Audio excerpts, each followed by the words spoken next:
Hey everybody, welcome back. As you can see by the title, I'm not sure what I'm going to do yet today. Just going to goof around with some stuff. Um,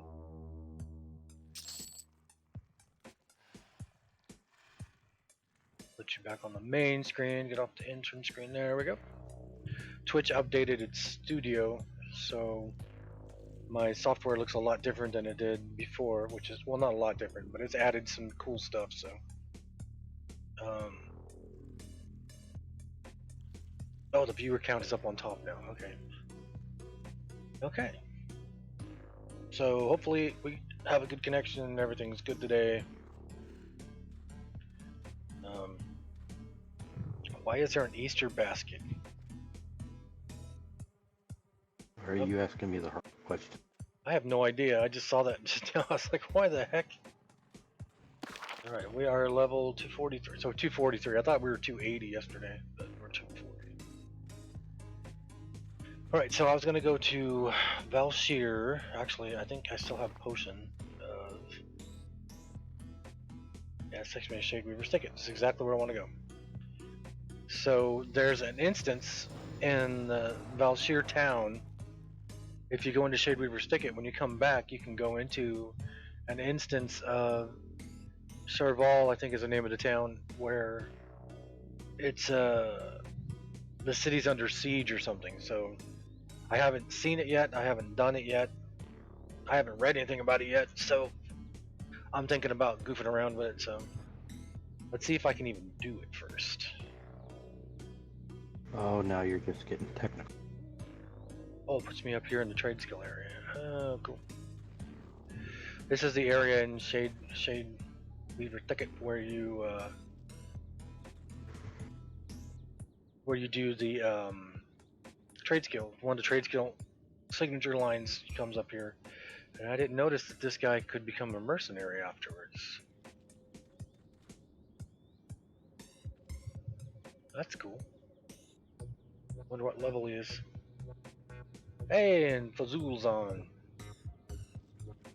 Alright, so I'm gonna go and see if I can do this instance. Let's see.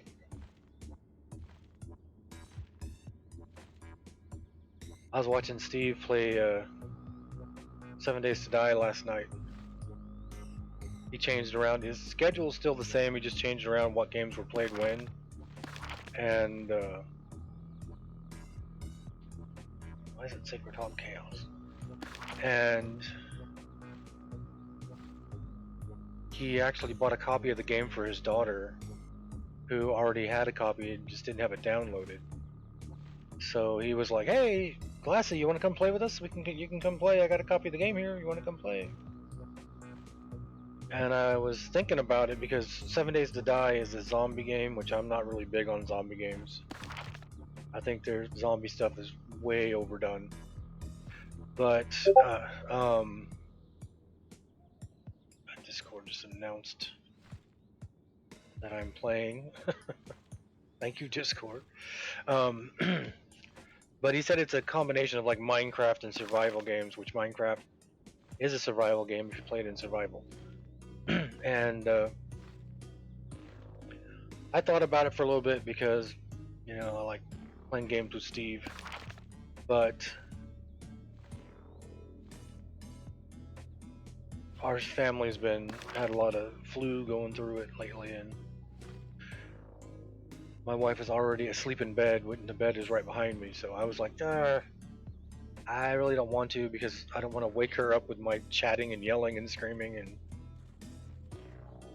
all right, so here's Val Shir. You click on it, and you have Val Shir or Charval Siege Break solo.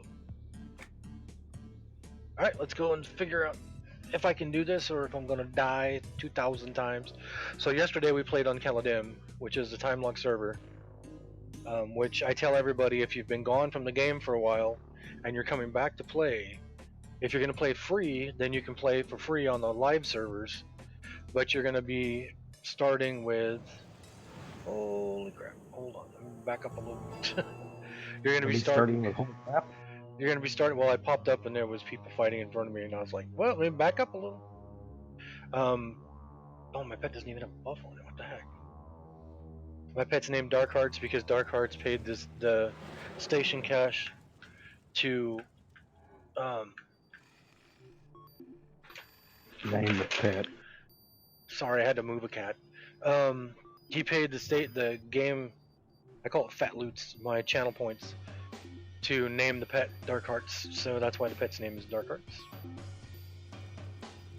And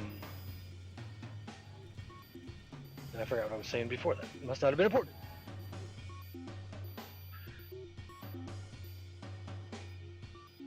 So yesterday I hadn't. Oh, last week. The reason I didn't play with Steve. Last week I got sick and I didn't stream Wednesday or Thursday, and then my wife was sick, so I didn't stream Friday or Saturday. And then when I got back on Monday, I thought, you know what? I was watching a guy play Diablo 2 and he was using a randomizer mod, so I woke up early in the morning and I was like, you know what? I'm gonna goof around with this randomizer mod and see what it's like and see if I can get it to stream or not on my computer, which it streamed fine. Lethal got on. Define randomizer mod, because I didn't quite understand that. Well, what I should have done, that was just a test. So when I do it again, I'll kick it up I'll start it with the stream focusing on the randomizer mod itself. What it does is it runs in the background, and it kicks up a thing where if you're playing regular Diablo 2, you play what's called vanilla, then everything is set to a certain drop rate, and it's randomized, but there's certain percentages and whatnot, and yakety schmackety blah blah blah. The main reason I use the randomizer is you can change the monster density, how many monsters spawn. So if you play the game regular, it's like level 1. That's how many monsters are going to spawn, and which if you play the game and you're used to it, it's plenty of monsters, but there's not that really that many when you put the monster density up to, I put it up to 30, which is the max. And when I did that before I was streaming on the days before, I would kill things and I would take everything and take it back to town and sell it.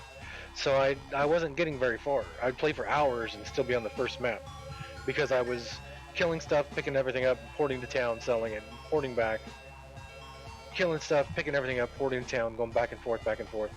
Because when I was watching the guy on YouTube play it, he would only pick up the super rare stuff, and I was like, dude, you're wasting all that stuff on the ground, what the heck?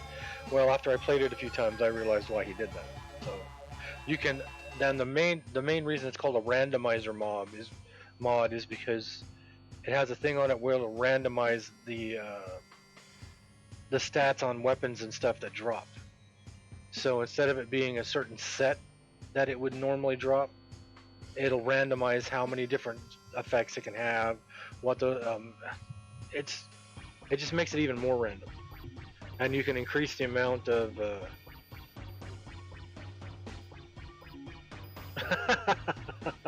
What's up, Hotless? How's your eye today? So it's incredibly different. It's a whole different. It makes a game that's already got a lot of randomization in it, makes it even more random. And I just wanted to try it out because I wanted to up the monster difficulty. So I reinstalled my Diablo 2 and tried it out yesterday.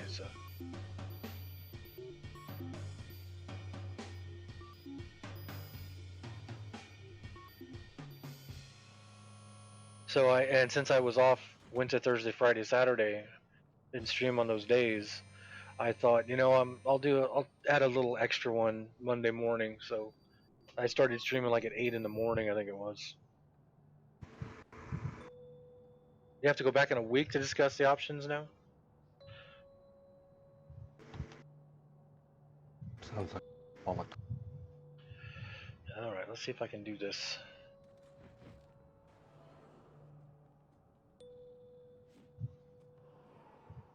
Doesn't look like they're grouped.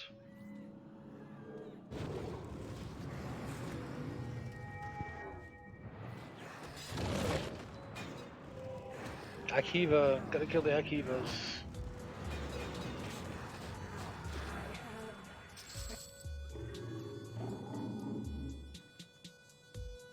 Oh wow, I hadn't heard that before. He roared like a lion. Val Shir roared like a lion, that's where you go. Yeah, but yesterday when we were playing on Caladim, it was good to see. Jesus, it was good to see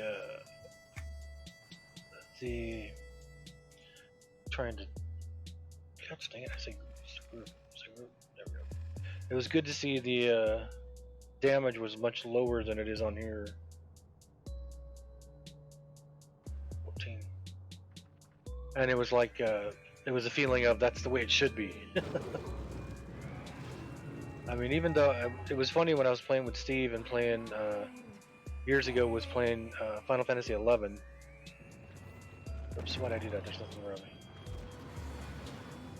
I remember his max level character at the time, which was only level 50, was critting for 150 damage, and I was like, that's a crit? Because in EQ at the time, I mean, it was years ago, so the crits in EQ2 weren't that big at all, but I mean, they weren't like this, but they were bigger than 150. And he goes, yeah, this is a different game. It's not your EverQuest where you hit for thousands. Well, that just takes the fun out of it. Well, now I'm hitting for billions. Billions and billions of 1.2.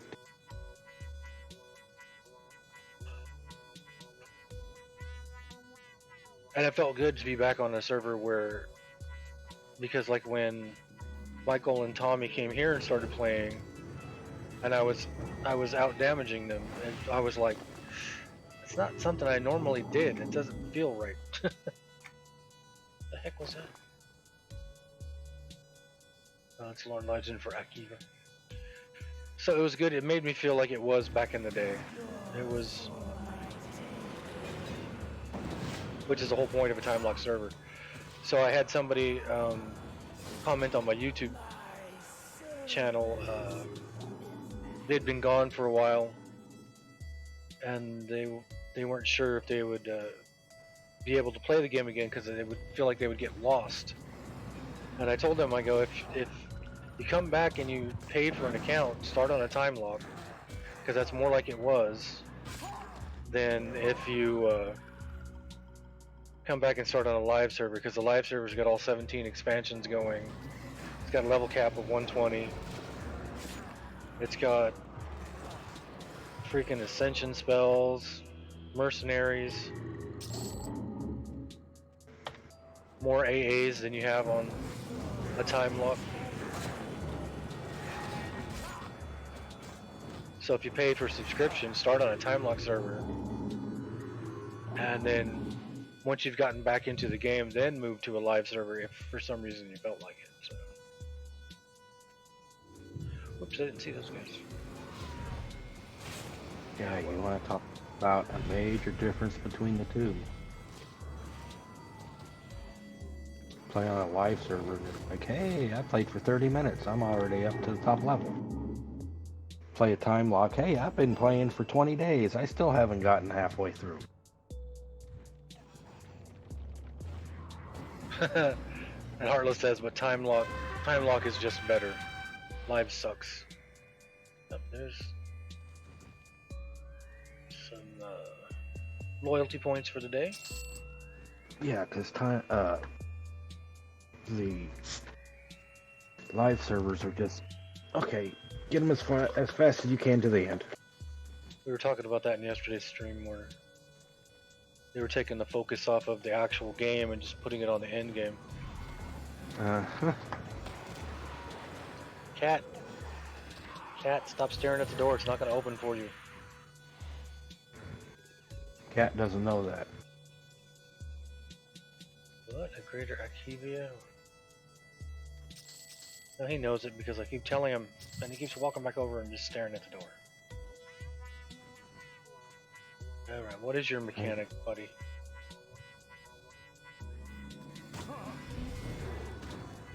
think it might have something to do with all the people around you.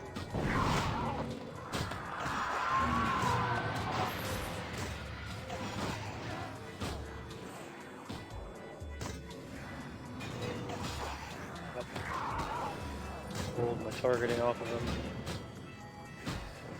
Yeah, one thing nice about Why am I getting hurt so bad? time lock is, okay, you gotta manage space. Well, that's how it was in the original game. Yeah, you gotta manage space. Start off with huge inventory.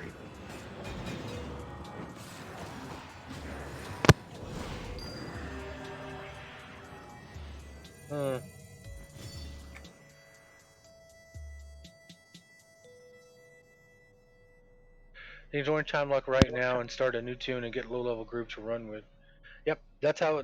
It's more like the game originally was. It's less soloing and more. That's a boring little axe. Come together right now. Kill a tune.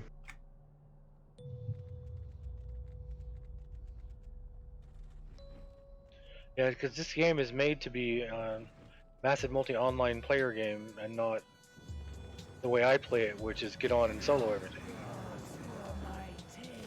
And at some point they decided we're going to stop doing it that way and we're just going to start making it where if you pay us even more money, we'll make it where you can get to the end game faster. So hopefully this new company goes back and makes stuff more like it was and not the cash grab that it had become. Well, quite truthfully, I think they do need to come out with 3 to get it back to where it was. Because I don't know if you can bring 2 back to where. If they were to make a 3, you would have to come up with a whole new mechanic. Because if you go and play EQ1 and then you come play EQ2, you can see the massive difference. If they were to try and make an EQ3 just to reinvent EQ2, it wouldn't work. You have to come up with a whole new. What the hell? You have to come up with a whole new setup. Well, I don't think they could actually What the? get 2 back anywhere near to how it was. They've, in my opinion, I know it's the wrong term, but dumbed it down too much. Bazul, are you on the stream?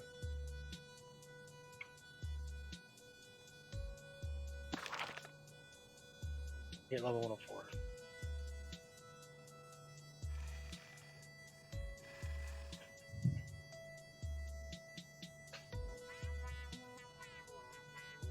Alright, so yeah, Heartless says EQ2 is dead except for TLEs. It's dead to the people who played it the original way, that's for sure.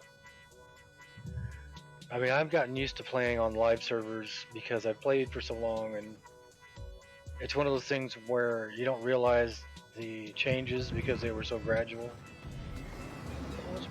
What I do on my boss? Don't know what you got until it's gone. So here's the parse from. Here's the. So here's the parse from the boss fight.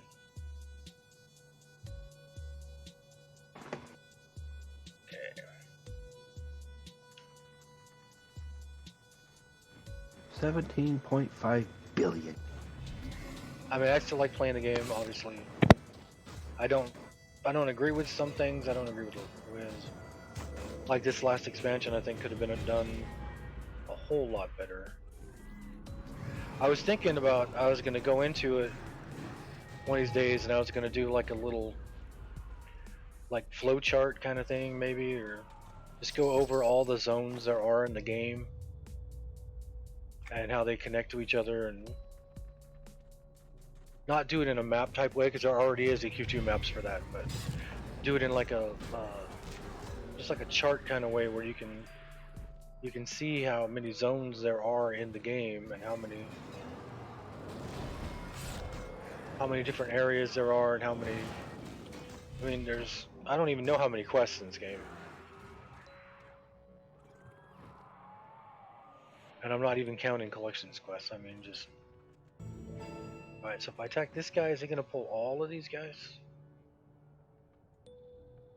Because I got a feeling these guys have something to do with that guy. They need to turn around and actually get a new list of what level each zone is, because they've kind of changed from the one I've been looking at to try to figure out where my characters need to go. It's gotten a little They different. haven't really changed what is going on. Did they attack that guy? What the heck? Why are they on that guy? I didn't send them to that guy. They didn't like the way he looked. Apparently not.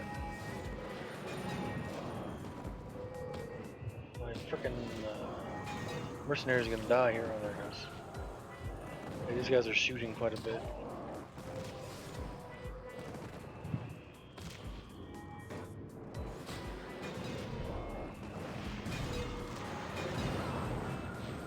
Yeah, so I guess attacking one got everybody going.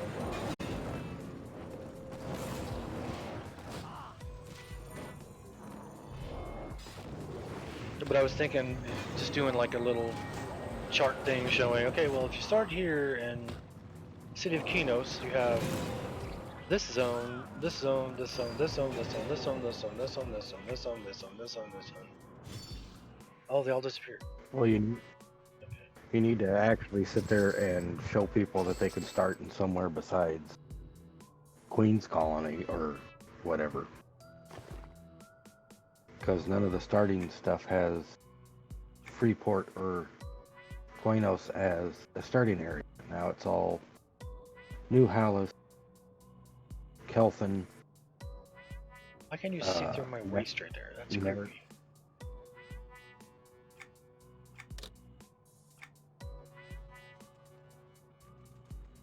Shiny! Oh, I didn't find the shiny on the last guy. Let's go find that guy. So I know I harp on it a lot, but I still love the game. I think they've gone in the wrong direction from where it was before, in my tiny opinion. So the guy who solos everything. Well, you can tell by the subscription count they've kind of gone in the wrong way. I don't think it's the game that's the reason for the subscription count. I think it's just everybody in general nowadays. With that could also. With everybody being into instant gratification and nobody wanting to do anything for any period of time. Well, I don't think There it is. if they were to actually set Star Wars Galaxies out now instead of way back when, I don't think it would have taken off, considering the original was such a grind. No, it would have taken off. I mean, just the name would have gotten it where it is now. I mean, because yeah, but I don't think such a huge franchise, and the gameplay is different. The original gameplay was different before that stupid combat upgrade. Oh, I pulled quite a few. Come get some. I think a lot of people would play it now if it was a new thing that came out. I think a lot of people would believe right after they started playing it. I mean, yeah, that's what I mean. Because the game engine wouldn't have worked with them. They want WoW type. The game engine would have been fine. I think the people just wouldn't have gone on with the local threat subsided. When the ward singers beckoned you over, you have been given what? You have been given leave to pass through the barrier.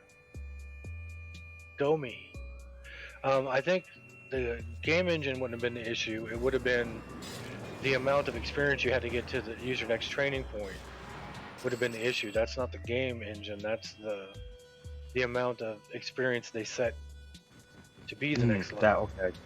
The game engine itself was perfectly fine. I think the game engine itself was a really good idea. I mean, if you put the Star Wars Galaxy's game engine into Everquest 2, then instead of just getting gaming experience, which I don't get anymore because I'm max level, but if I sent my pet over here to attack these guys and I cast this spell, which requires crap, I can't look at it because I have it on a macro. So I cast that spell.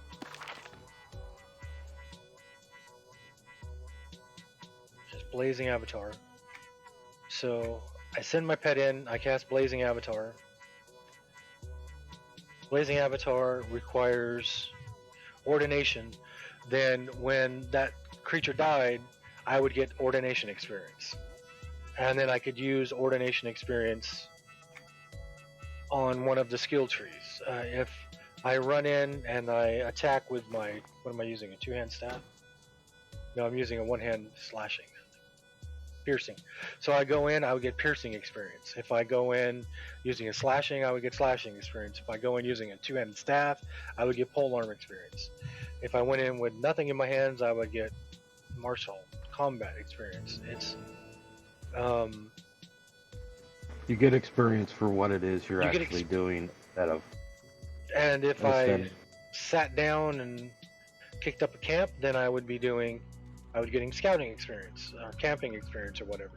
It opened up so much to me. It was such a good idea because instead of just going in and shooting something and getting experience for it and moving, what they turned it into, just going in and shooting something and then getting experience for killing something and following down the one line you can only go down.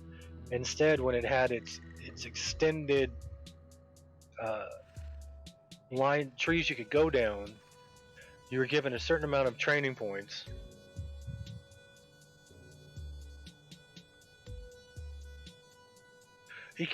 So Hotless says EQ3 could easily be done. Just do a prequel to EQ2 so you could be the one who defeats Nagy and imprisons him in box crap like that. Yeah. Well, there's a giant gap between EQ1 and EQ2. Cat, what are you doing? Stop it. Stop it. Yeah, the lore has got so much. I mean, there's so much stuff you could do with EQ3, just with the lore and everything. But I still maintain someone needs to actually write novel for the game to actually stop it, Cat. add more onto the lore. I wasn't telling you to knock it off. I was talking to the cat. I'm used to people telling me to knock it off.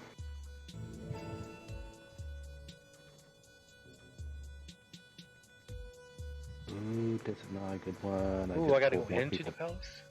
I didn't even see if I could go the other way over there. But I think EQ3 could be done.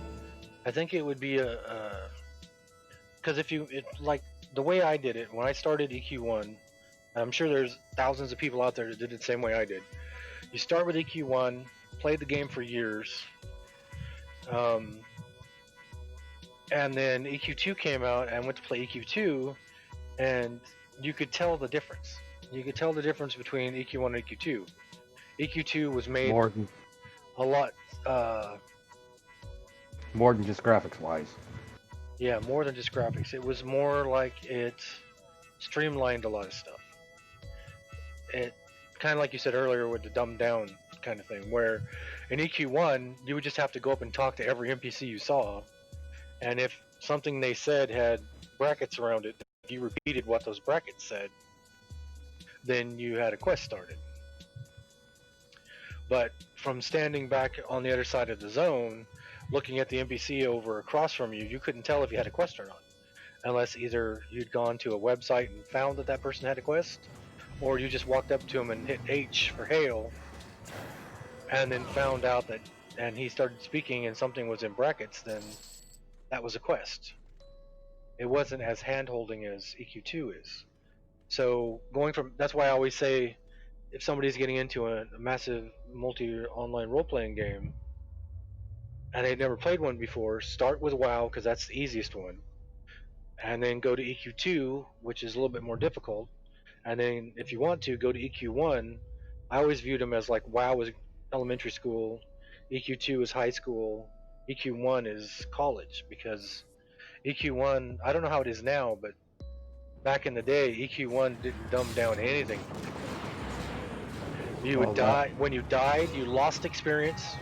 You didn't get experience debt, so it was very easy in EQ1 to lose your level. There's Fazul. Um,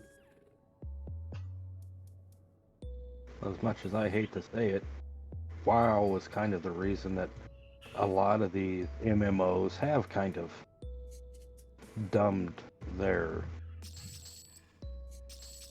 way of playing the game down, because they've made it too easy for some of these games to even, okay, you go in, you click this button, you click this button, okay, that's how the game works. I got 2 buttons I gotta click, that's good. well, I think a lot of it has to do too with. I sound like a really old man now. With just the way that culture is now. You are really. With looking at like I love watching Drummers from Hell videos. There's Zax. Yeah, I love watching like Drummers from Hell drum videos because I'm a musician and I love watching really good drummers like Dark Side from Moi. The watching those videos and seeing like 2 cameras, and then they may switch to like a 3rd camera, but for the most part, it's pretty much you can see what he's doing. And then I see other people on YouTube doing videos where there's like a cut every 3 seconds, a cut, over here, over here, over here, over here, over here, and I'm like, just knock it off. I want to see what he's doing. Yeah, and so nowadays people are so used to instant gratification with like cell phones and whatnot, to where you get into a game like this that is giant and overflowing with content and never ending for the most part. And I was gonna say, nobody. There was one Hellraiser storyline that isn't like half a page long. It's like a novel of story. People don't want to get into the game and get lost in the game. They want instant gratification. They want to be the top level. They want to have the gear on. That's the thing that really bugged me about EQ1 when they created the server back in the day. Where when I started playing, I think the subscription was $14 a month. No, $9 a month. And when I stopped playing EQ1, the subscription had gone to $14 a month, I think. But then they opened a server that was $25 a month, where it was like, it was GM events all the time. You were able to get anything you wanted. It was.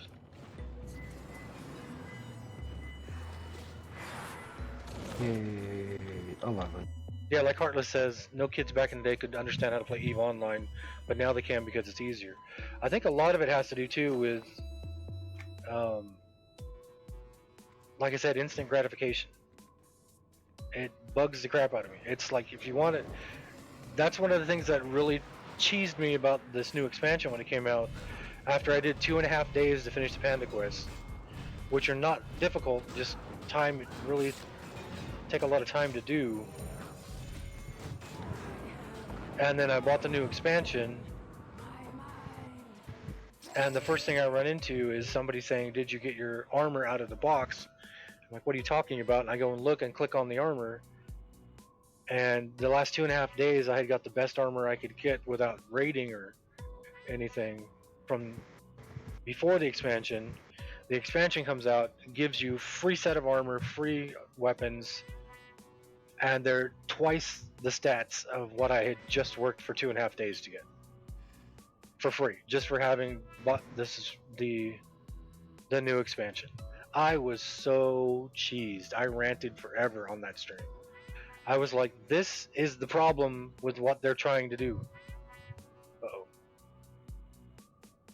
A name just spawned in the middle and then just disappeared. I didn't do it. It was the one-armed man. So, what's this person doing? They're like teleporting around the room. They're like square dancing or something. So, that's what I was saying. People don't, it's like they're saying, let's make the game super easy. Let's make the game where you don't have to spend hours and hours and take months and months to get your character to the top level and experience the joy of the game, which is questing and learning new zones and learning new mechanics and figuring out how your spells work. I mean, there's still probably thousands of ways I could combo my spells that I don't do.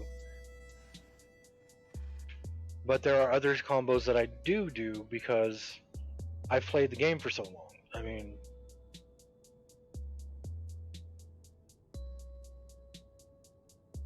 and there's so much content in this game that a lot of people will never see because they just power level their character or drink a potion and become level 120 and then try to learn how to play the game at level 120 instead of doing it the way it was supposed to be done, where you learned what your alternate advancement points do because you would get one at a time and you would spend it and see what it did. I'm ranting. It just bugs the hell out of me that it went from being such an awesome, content-driven, massively expansive game to, okay, here's free armor. That's better than anything you can get in the old game. For free. Don't even have to do anything. Just buy the expansion. Spend $34, buy the expansion. Here's you some of the best armor you're ever going to see in your life. Plus a free mount. Here, let me hand this to you. Now go play. And then here's level 120 with 350 AA points. Now, go and make it look like you actually played the game. What they need is an MMO that you slow level and takes a long time. You need to go through it step by step. There's a problem that after a few years, you're not getting many new players. Yeah, that's what happens. That's what happened with Star Wars Galaxies. It had an awesome mechanic. It had a really good idea. It had a super strong franchise behind it, but it didn't have a buy to level or buy to. You couldn't buy something off the Star Wars store and make a Jedi. Well, you couldn't sit there and in that game you couldn't power level with the way the mechanics were set up. You could not power level a character. You had to grind it out. And well, you could 2-box and kind of power level, but not actually power level. Yeah, you couldn't power level. So when you got on, you had to play the game. You couldn't just, oh, I want to poof to the end. You just made me think of Monty Python.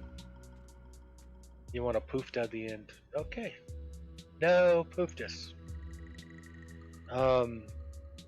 But see, that's just me. That's why I usually have never been in guilds with other people, because I am cruising along, taking my time, figuring things out, learning new stuff, not grouping with people, not hanging out with people. I'm just going around playing the game, learning stuff, grouping when I need help and stuff like that. Kind of like what I'm doing right now. All right. I got a character that I really haven't played that much. Okay, time to learn how to play it. You know what it is, Heartless? It's not... If I could find a way to make old content not die after years, it's not the content itself. It's people. It's how to make people not just go, well, I've done this for 10 minutes, so I need to do something else. I played this game for an hour today. Where's the people shaking my hand telling me I did a good job? You know, it's not the content itself, because I've been playing this for 16 years and I love this content. It's getting people away from that instant gratification. I need something to show that I just did this for 20 minutes kind of thing. That's what I like about the raids in this game, is that a lot of the raids you can't just do super quick. Or at least it used to be that way. I don't know if it still is that way. I haven't raided in years, but the one we were doing with Michael when I was in that raiding guild for a while, those raids took us a while. I mean, we were having issues getting it finished because, you know, they're raids. They're not supposed to be done in one take, and we were still learning the mechanics of it and whatnot. And that was the joy of the game. I mean, it got frustrating because you would die a lot, but you go into a raid, you can't expect to get into a raid and think you're going to blow through it and not die. Alright, what are you going to do? What are you going to do? I am the last person to be talking about raiding, because I am the last person who's raided ever.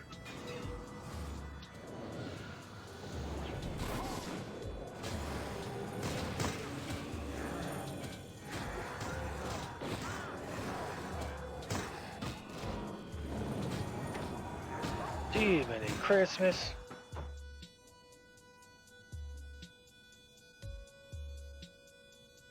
Whoop.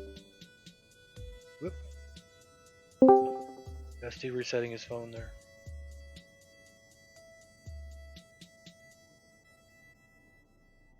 That would be a good idea, Heartless. Getting rid of levels and taking the grind away. See, to me, that's what Star Wars Galaxies was, because you didn't actually gain levels. You would gain levels you would go up in skill in like pistol using or rifling or pole arm, or you would get experience and you would buy the next tier up, but your character didn't actually level. You didn't actually all of a sudden become level 3. You got a new title, you were a pistolier or something, but and then you could just sell all that experience, trash all that experience. Yeah, and then you would trash all that experience, get your training points back, and then try another line. You know, that's what I loved about Star Wars Galaxies. I thought that mechanic was awesome. So if you did like a Star Wars mechanic in EQ2 where like I have all these different spells, you have your different spell types. Let me show you. So you have disruption, administration. Is that administration? Ordination, subjugation. So if I go into it, I'm usually using disruption. I'm usually casting my crystal blast, and then I might use ordination on the pet, or cast a buff on somebody, use ordination. Then when it would die, instead of just getting whatever experience I would get, that experience would be split into how much disruption I used, which was the most part. And then if I tried to heal my pet once or twice, I would get a little bit of administration, stuff like that. Hey, Lethal! So, and then up here, I never seen aim before. That's interesting. Crushing, focus, piercing. I mean, I don't have any slashing experience whatsoever. I've never used a slashing weapon. But I love that idea. It's like I always said, if I could throw things together, make my own, online game, I would bring parts from other games that I like. Because I love the main setup of EQ2. I love the skills and training ways they did in the first Star Wars Galaxies. And I love the experience bonus on mobs that have been up for longer that made you move around like they did in Dark Age of Camelot. So, whoop. Heads up, the mercenaries.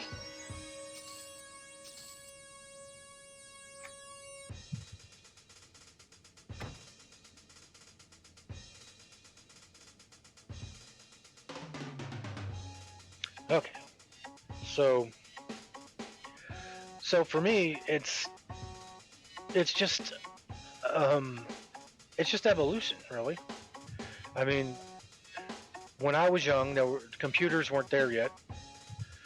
I don't know how old I was when we got our first gaming system, which was just Pong. I mean, our life was centered around playing outside and watching TV and going to school. And hanging out with friends. Yeah, and nowadays and then going to like the Encyclopedia Britannica to find out things about the world, or watching Channel 18, which was our PBS channel, and watching Nova or Peter Attenborough or anything like that, and Jacques Cousteau's Under Siege. I was gonna say Jacques Cousteau.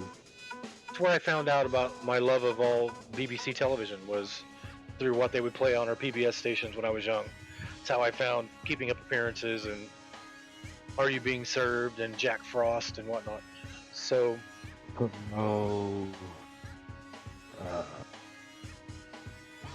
Midsummer Murders. Midsummer Murders did you know Midsummer Murders is still going, Dad? It wouldn't surprise me one bit. It's not the same people, obviously, but it's still going. It's in season 20. I think season 20 is on Netflix or BritBox or one of them.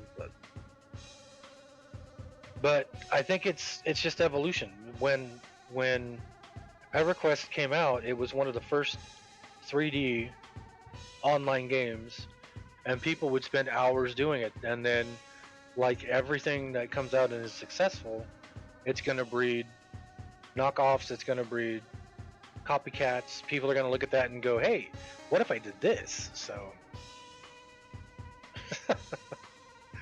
Well, it was the standard for what an MMO was until WoW came out, but and then EQ2, WoW turned around and changed it. well, WoW came out and made more cartoony graphics and made everything easier. But when EverQuest came out, it was to a group of people. Yeah, that's why I don't play it, Lethal. When EverQuest came out, it was to people that had not grown up with computers very much. Computers were kind of, well, it was 99, so like Michael had grown up with computers. So you had people like me who were playing it, who were around before computers were a big deal. And then we loved getting on it and playing it. But then you get up to now, 30 years later, and you got generations of people that grew up with cell phones when they were kids. My nephew Brennan, when he was 3 years old, yeah, and we came from D&Ds where you used your imagination more. Can you imagine the Atari 2600 being out now and kids nowadays trying to play that? Well, you can do it on your cell phone, but like Brennan, my nephew Brennan, when he was 3 years old, could get on the computer back in the 90s, could get on the computer, start Wolfenstein 3D, put in the cheat codes, and play the game at 3 years old. So you move from a generation that had no computers when they were little to a generation that had computers and cell phones, and it's hard to keep them focused on something, I guess, as deep as EQ2, where you're used to instant gratification. I had to go look up stuff in a friggin' encyclopedia when I was little. I couldn't just look at my phone and type it in my phone and pop it up. So you also went from people like us that it started on computers where you had to know the code, aka DOS commands, to run something, to now you just put something on and click. Okay, it works. Good old GUIs. Alright, what did this guy do to kill me?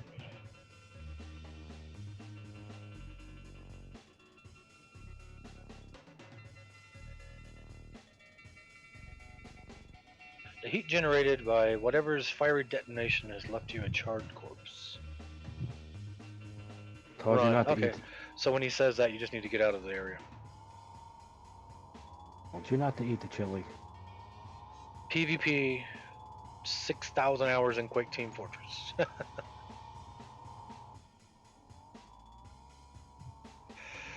Yeah, it's.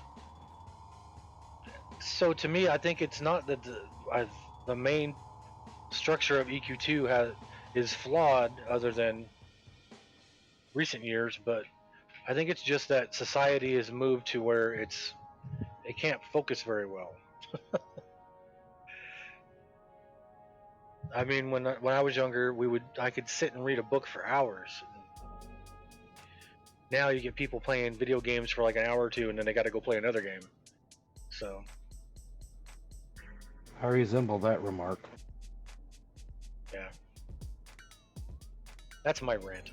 It just bugs me that you got so much into this game. There's so much content in this game, and nobody. It's like going and watching a movie. This game is like watching a movie. There's so much. Yeah, I'm not really good with PvP games. Like, I went on and actually played the Army's online game they had, the United States Army online game, and I was playing it like I would figure you would play in the Army, where I would go in, I would go and I would like find cover. I would shoot from around the corner and stuff like that. And everybody else was jumping up and down like freaking idiots, running all over the map, jumping up and down, jumping up and down. And I was like, what is this? This is the stupidest thing I've ever seen in my life. And that's how every time I watch people play PvP games with guns and stuff, they're all jumping around like Mexican jumping beans. That's why I never played Halo. The one-shot kills, yeah, they did that to me, Lethal.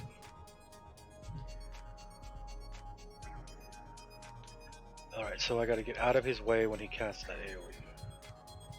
Also why I never played Call of Duty. I like playing those games, but I like playing those games like in the first person or the one player mode, and then I don't go play it multiplayer because you get a whole bunch of jumping.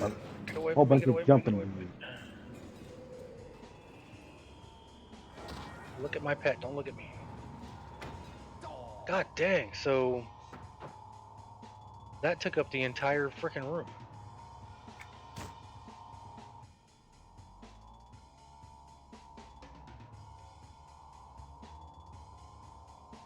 Yeah, when I played it Lethal, I remember I was trying to sniper and I was kicking back.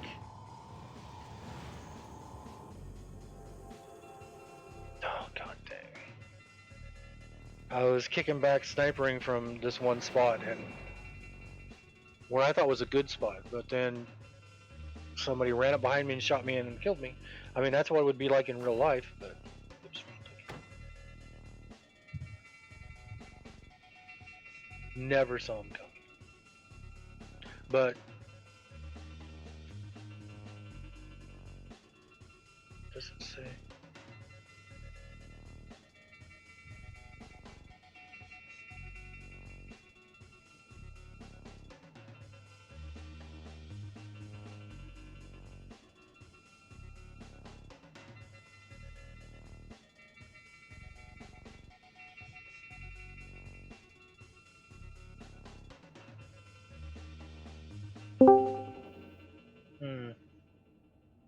I don't see it at all. I was looking at the parser.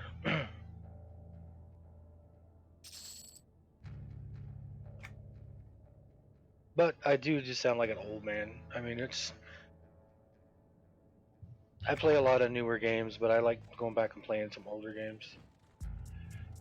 It bugs me that you got a game like this that is as big as it is, as expansive as it is, and people just ignore all that and want the instant gratification of drinking a potion and being level 120. Well, it's got a way bigger storyline than what WoW does, and yet everybody seems to think WoW is the greatest. Well, WoW had a whole different game behind it that it came from. Yeah, but the storyline, yeah, the lore and all that, as it comes to the size of what EQ has compared to WoW, okay, you're looking at one TV episode to like a 12-episode miniseries with how much EQ2 has in lore compared to WoW. I like what Lethal said. EQ and Star Wars Galaxies were very innovative, nothing else like them when they came out, yeah. I would say Dark Age of Camelot was like that too. It wasn't as big, I guess, but Dark Age of Camelot had a lot of good ideas too. Oh, that was everybody throwing what they had out. All right, let's see if this works. Let's see if this works. Then the community turned around and said, we like this part, we like this part, we like this part. And then everybody went, okay, work towards that.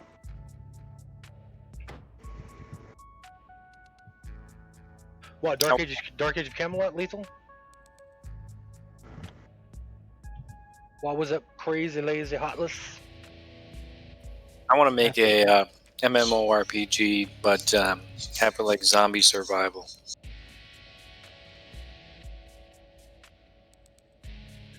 That would be cool. Where you are the zombie, or you're fighting against zombies like 7 Days to Die, or fighting against zombies. Like imagine EQ, right? Where you're running around in the world, and there's like broken buildings, places, and stuff, but you still have to stop and you have to eat and drink Mm-hmm. every once in a while, or you'll die. You know what I mean? And then you can like find other people around there. They can group up with you, and you can go out and loot different areas. There's you an idea for the next Everquest. Do Everquest, but do it from the monster's perspective.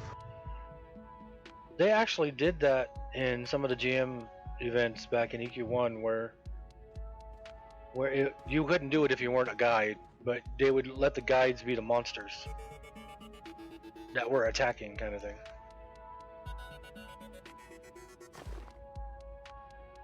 That was fun. Oh man. So this guy's AoE takes up the entire freaking room pretty much. And you're shocked. You know what I think? What? I should be on the TLE server. Life sucks. Well, at least we know he's consistent. Oh wow, I didn't realize the palace was this big. It's still not as big as that one particular house you have. Well, that's because they took a zone and made it a house, so.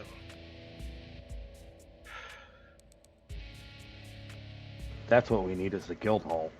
I don't think my stun goes off fast enough to stun him when he's starting to cast that. He's stunned. Because my stun, Putrefy, takes like 3 seconds to cast.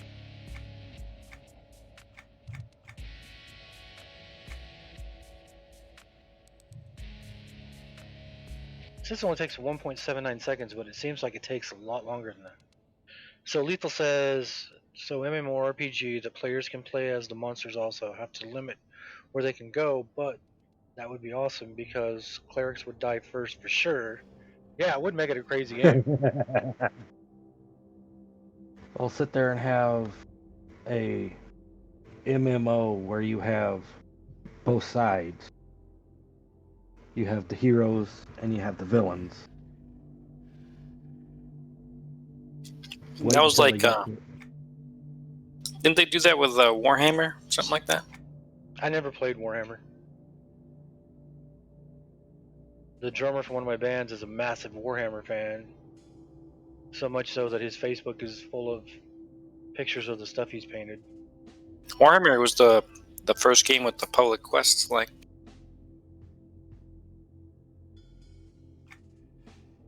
Well, they had City of Hero and City of Villains, but you weren't playing against each other. It was PvE, not PvP. Yeah, it was alright, here's from one view, and then here's from the other. Now, turn around and actually make it an encapsulated one. And here's your monsters. Here's your heroes.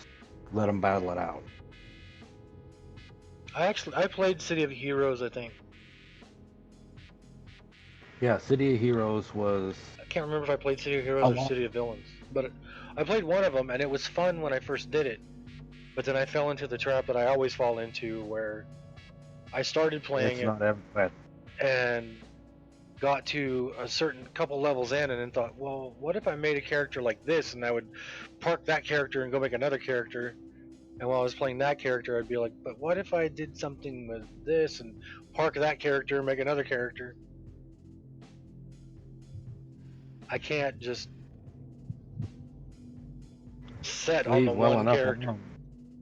Yeah, so that's how it was with Matrix Online. It was the same way. Well, City of Heroes was also not very forgiving because after you chose that one thing, it's like you were locked in, dude. There's no, you can't get out of it. Yep. Pretty sad. That's what I like. That's another reason why I like Star Wars Galaxies in the beginning. I mean, the game was a grind because the amount of experience you needed to get to the next level was freaking nuts. But the whole design itself was you weren't stuck. So, like here on EQ2, Glassy you can make yourself all the way up to a bounty hunter, and if you didn't like bounty hunter, you could turn around and delete all that experience, and then start your character in a different direction. You just sold back all your experience and got your training points back.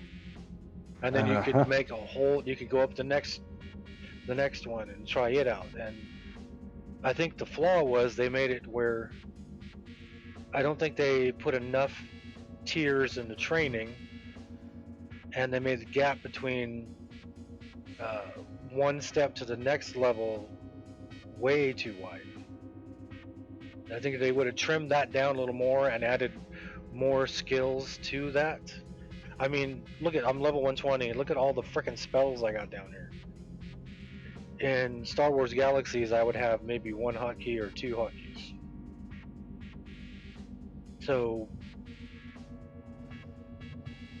I think it was a good idea when it came out. They just didn't expand on it enough. I mean, if you look at how big EQ is now, EQ2 They expanded it. They expanded on it enough. You had to work all your way up to become a Jedi. And then after everybody got all their Jedis and everybody's like, yeah, all the new people that come in got to earn it. They said, nope, it's one button now. You got to click it and now you can be a Jedi. Yeah, that's what happened after the stupid combat upgrade. But in the original game, I mean, you had like what, 4?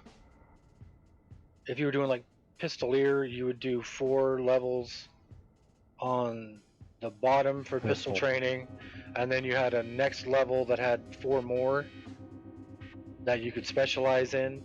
So to get to one of the specializations, you only had to do like 8 steps, and each time you made one of those steps, it opened up another gun you could use, but that only gave you like 8 choices of weapons. It wasn't like in AQ2 where you have thousands of different weapons that this character by himself could use.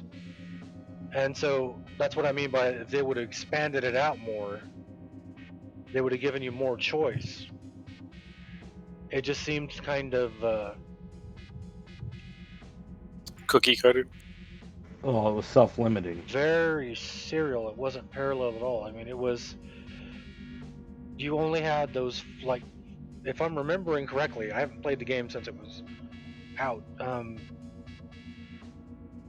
Because I wanted to make a guy a sniper, and so you had to do the rifle, and you would start off with the basic rifles, the CRTs or whatever they were called, and once you got enough experience and you moved to the next level, then you would unlock the next rifle level, and then you could buy a more powerful rifle, but it was only like 1 or 2 types, and then the next level, when you got to it, then maybe you could open up 1 or 2 other rifles, but it was mainly only 1 at a time. And so by the time you got up to sniper, which was 4 on the basic and 4 on the above, that's only like 8 or 9 different rifles, where and like we were saying earlier, there was no level, so you weren't like level 1 and then all of a sudden once you got the sniper, then you were like a level 12 sniper.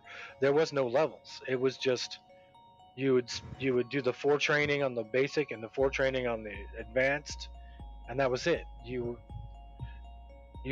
got the experience by what weapon you used. So, but you didn't have a lot of weapons to choose from. Yeah, there was very little to choose from. So I think if they would have made it as, with as much choice as there is in this game now, I mean, geez, just look at my wardrobe. I mean, this is just the stuff that I've kept. So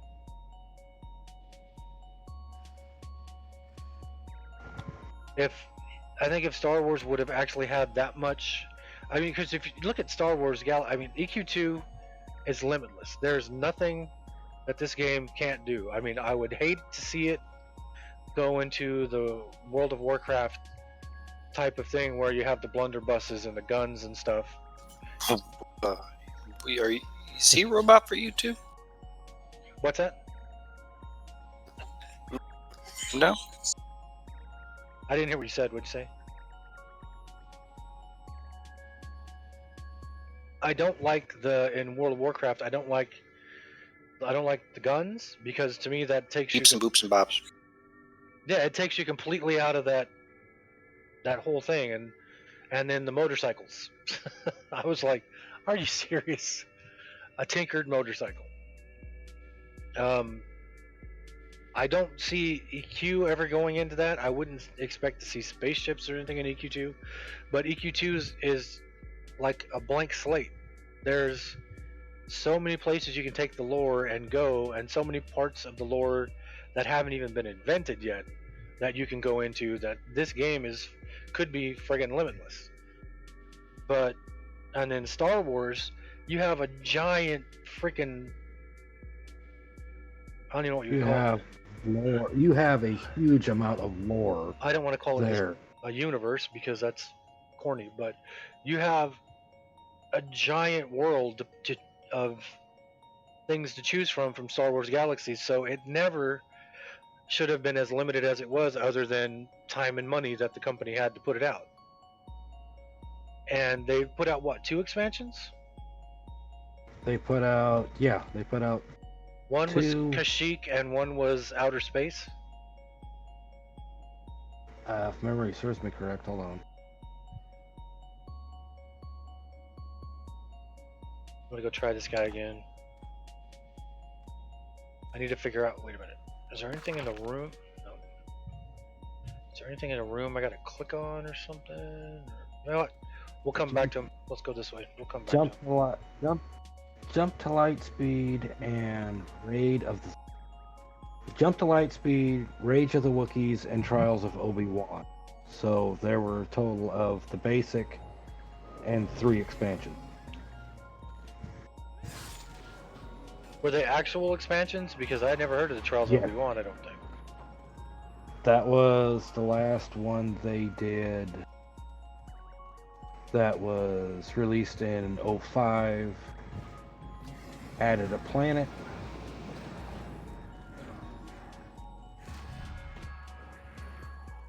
Basically, it was much of the content was related to Revenge of the Sith.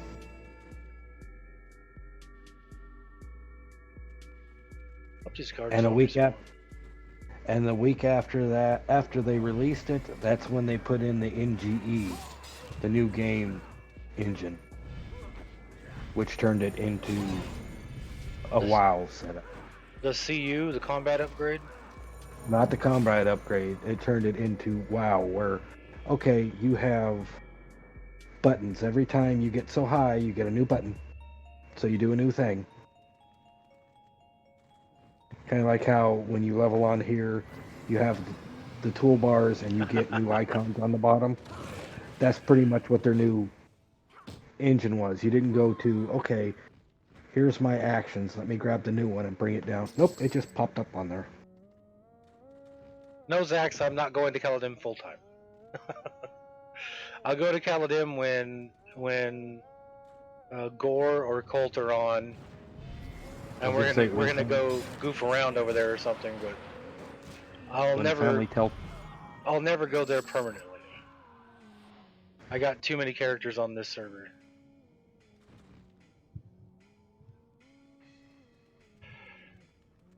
And it's usually not a set thing. It's oh look, family's on. We want to go run this particular instance. Let's go do it. Yeah, yesterday I was gonna get on and do something here on EQ2. Probably do what I'm doing today here on EQ2. I was gonna get on here. I was goofing around on Diablo 2 in the morning, and Dawes got on that stream and was like, "Hey, let's go do Caladim right now," because he was off yesterday, so he was like, "Let's go do that now." So instead of coming and doing what I was planning on doing, I just went and moved around on Caladim and got a lot more levels than I was planning on getting, which is not a bad thing because I know how to play that character. Oh, I'm not going to be able to ever go back to that series again.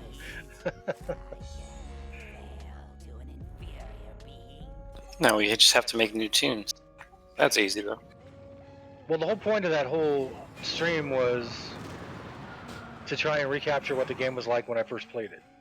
And I didn't group with people very much, so that was why I think You recaptured it. All right, get on power level. I think no, I didn't do that in the beginning. So No, but you recaptured what it was to a lot of other people. Get yeah, on power level.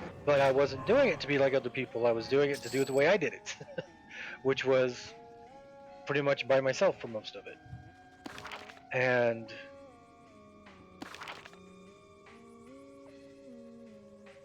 okay, I do not want to go that way, and that door's not And open. then family came along and messed it all up. When a new TLE server comes out, we could do the old leveling and whatnot. Yeah, I mean, like I said before, I was never really big into power leveling. I mean, I did it to my own characters in EQ1, but just 2-boxing, but I never did anything other than got them up in levels. Okay, Zach, Well, you have that to. sounds good. Yeah. Well, you just have to have different tunes. You have to have your big tune that you'll go raiding on every once in a while, and you got to have your little guy that you like slow level and run around and have fun, just destroying everything.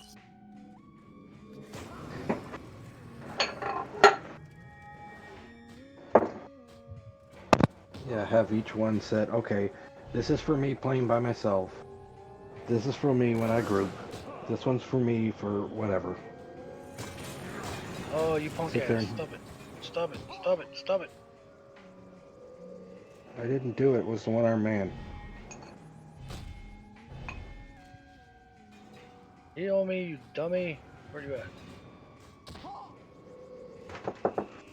Well, this was a good idea until my... Oh, there we go. I was gonna say until my mercenary stopped healing me.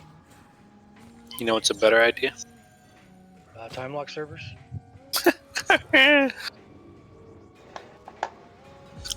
Maybe.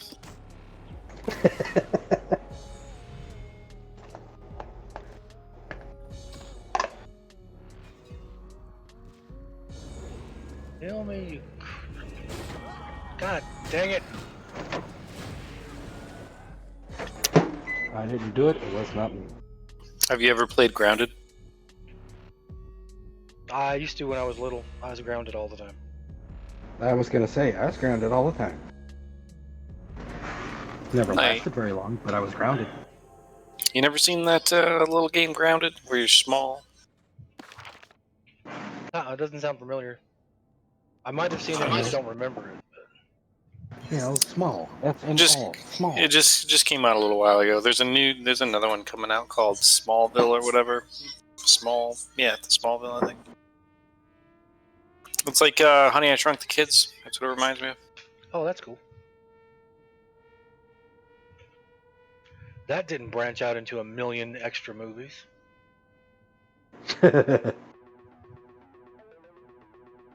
Yeah, to 2 blocks on a time lock sub, you have to have 2 accounts. 2 paid accounts, yeah. Oh, it's not like you don't have that. That's what Zax was saying. Alright, well, I got that one down pretty good until my mercenary stopped healing me. I was gonna say, for a while you were with what, 3 paid accounts at one time? I had 2, and then Michael had 2, and then we split a third one. That It's just the originally, one you stick it was originally Michael's third account, because he had his 2 accounts that he played, and then he had a third account that he bought for his girlfriend. And then when they split up, then me and Michael just split it. So if you look at on here, where down at the bottom, and you have like Borgir's offline 4,800 days, you'll see like Phoebus. That was his girlfriend's wizard, who he got her up to like I think level 20 or something. And then I got on and took it over and started playing it. See, it says 10's old tune played by Glassy. That's on that third account, which I remember the name of the account. I can't remember the password. And so that one's been offline 4,600 days because I have enough just between my 2 accounts. I don't really need a third account. And then Michael, when he was in one of his guilds, had the ability to log on some of their characters, like who was it? Dead Spirit, the the rogue. He had his account, so if he wanted to go do something that was a higher level, he could just have me get on Dead Spirit and run as a rogue, max level rogue instead of my low level cleric. So, alright, so what did I do wrong that time? Other than die. Oh, let me count the He would moves. summon me out there, and as long as I ran back into the doorway when he cast his spell, I was perfectly fine, and it seemed like my mercenary could handle it while I was in the doorway. My mercenary wasn't dying, but then he hit me with something that my mercenary couldn't cure.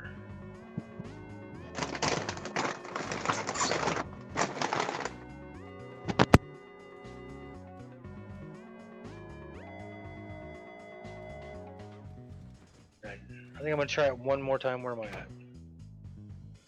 70%. I think I'm gonna try it one more time, and then if I can't do it this time, I'll look it up. Because I know he's gonna summon. I hate that freaking teleporting thing he's doing.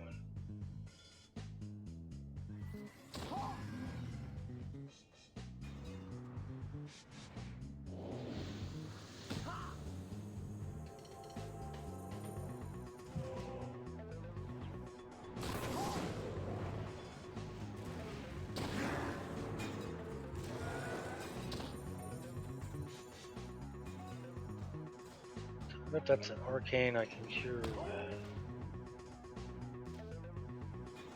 that guy. Nope.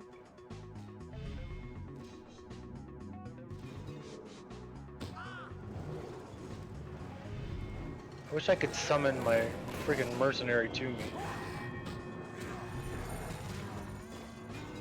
I hate how it does that too, where he summoned me to him and I was trying to run off using the keys. And I was hitting forward with the keys, and instead of running away forward, I was running in a circle staring at him instead of running in a straight line.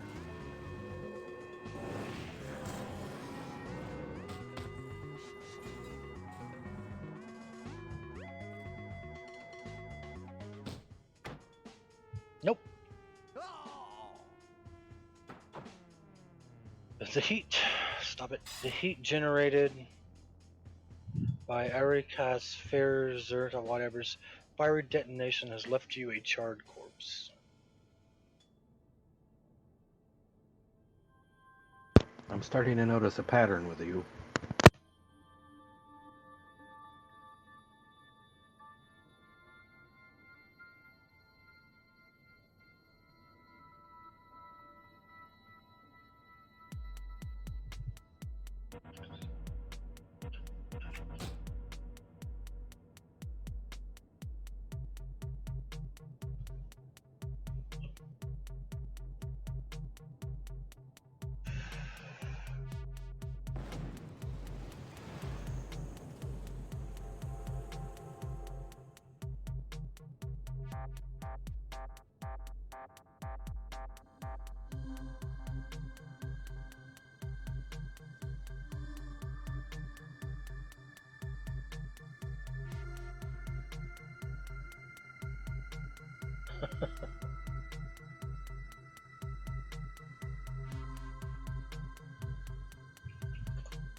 I don't want.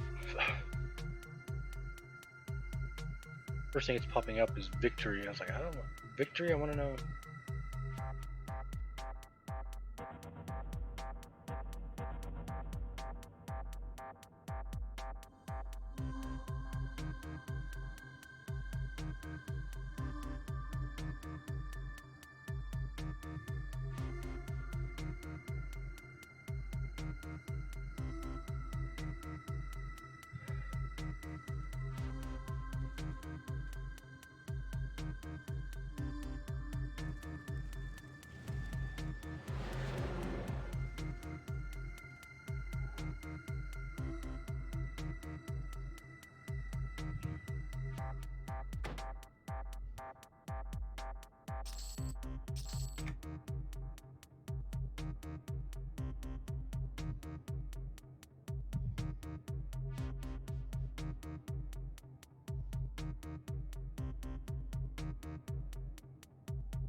Okay. Hencas Zer Zethon ports around inside the room. I can see that. He has 236 billion in health and continues porting during the fight, taking you with him. When pulled, he gets one increment of the buff Stance of Zafir, which, among other things, increases his potency by 10,000%. When he emotes, my summoned Inferno will destroy you all. Expect an insta-kill explosion that leaves you a charred corpse if you don't get out of the room.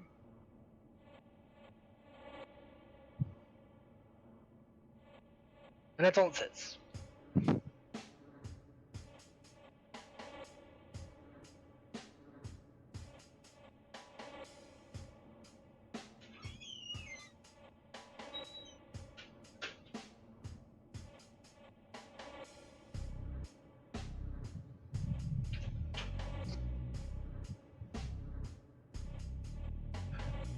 I need a camera. What, you mean like a video camera on me?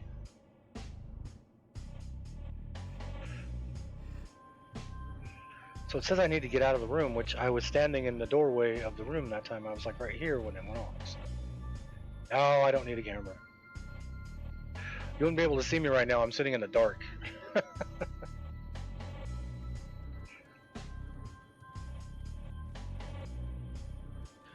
So I have to attack him. He pulls me in the room. When he pulls me in the room, he's going to cast his instant death thing. And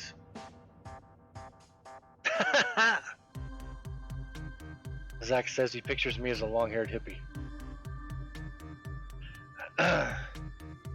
I have to get out of the room before he casts that, but when he pulls me to him, he snares me also.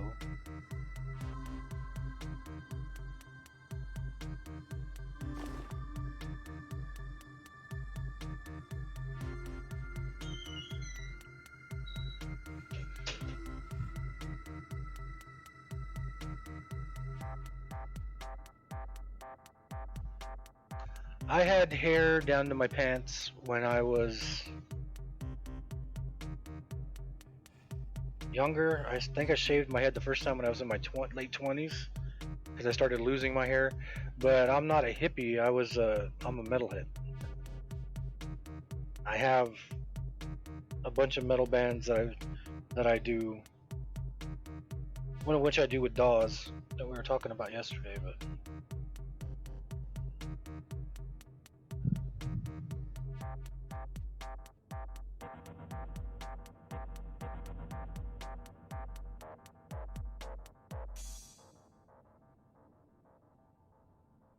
Yeah, mine was to my pants when it was wet, and then when it would dry, it would curl up. And so I didn't have an afro or anything, but I usually just kept it in a super long ponytail. And it would bounce from band to band.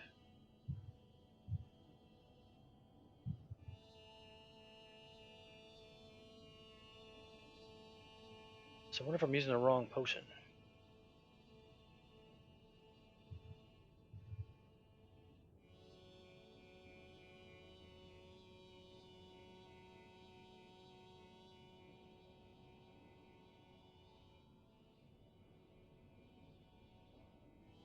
Well, I have lethal on this. My blazing avatar is a macro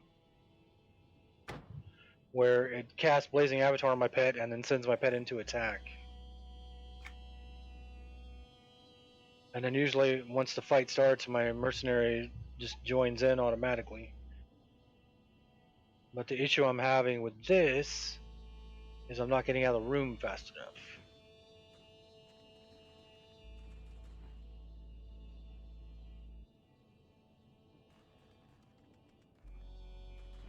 I know there may be a day when I actually put a camera on. I don't know. It's nothing anytime soon. This is more comfortable for me this way. So, I mean, I put a picture on the inside of the CD on my last project I released. Just to put a picture on it, but the picture's like... The CD came out in 2019, and the pictures from like 2006.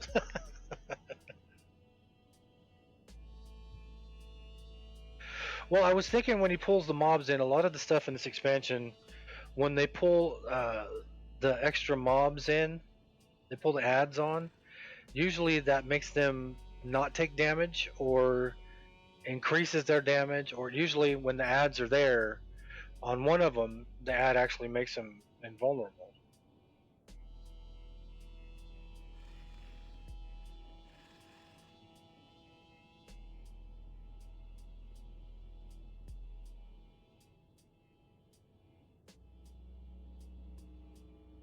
So I was targeting the ads thinking that burning them down might actually help, but I didn't notice if when he cast that AoE, that instant death, that if it killed the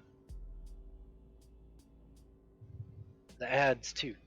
I didn't notice. I just need to get back over here. And what am I using? This is that's an arcane. And I have potions for elemental, noxious, and trauma.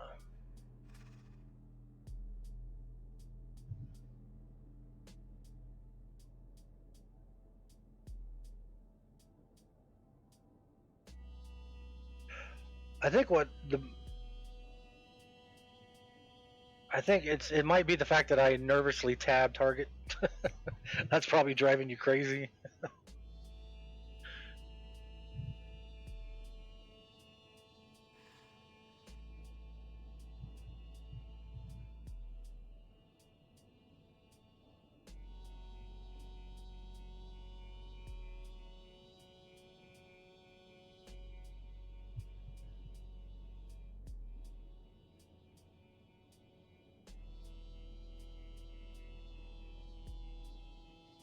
Don't you love it, Fazul? You'd get a 103 drop for something that's not your character.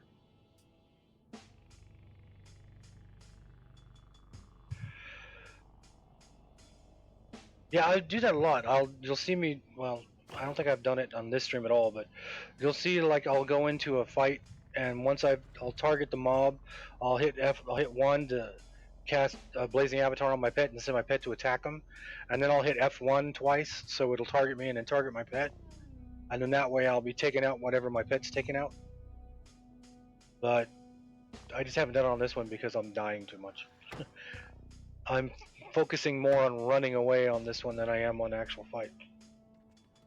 So I just need to get over. I need to see what that is when he casts it on me to see.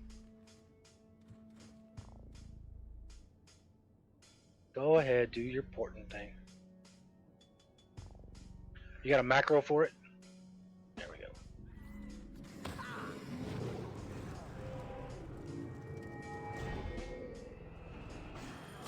I pulled him in the hallway. I wonder how that's gonna work. Well, he should. Yeah, I was gonna say he should port out here.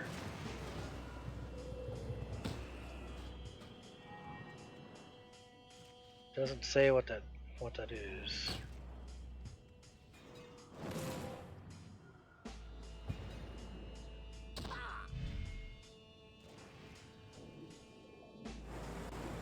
Crap in a bucket. My resolve is at 5 less than I need to be for heroic instances per the thing Dawes showed me. Because it needed to be at like 4,560, and I'm sitting at 4,555.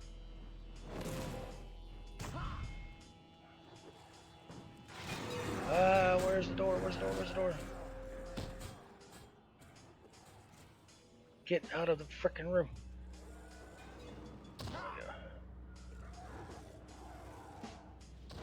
Dude, go away. Leave me alone. Thank you.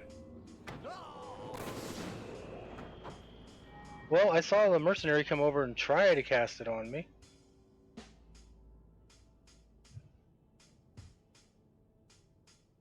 But I didn't see what it was. I didn't see it. I didn't examine it. I should have right-clicked. Oh, you know what? No, it doesn't show in the...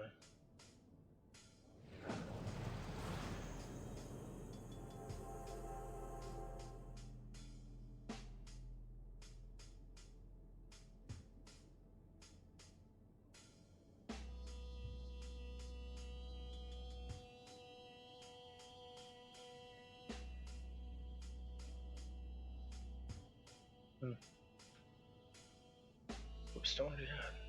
I almost closed my purse. Yeah, see, Dawes showed me a list where it showed to start the heroic instances, you need to be 4,560 resolve, and I'm at 4,555. I'm 5 short. I'm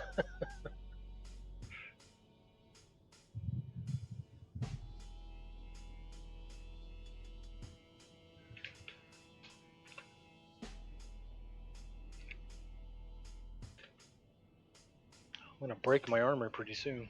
What am I at 50? 30. So that was going good right until the end,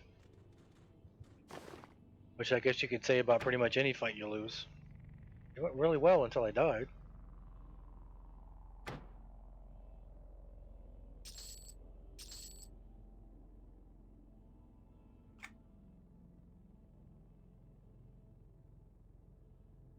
No,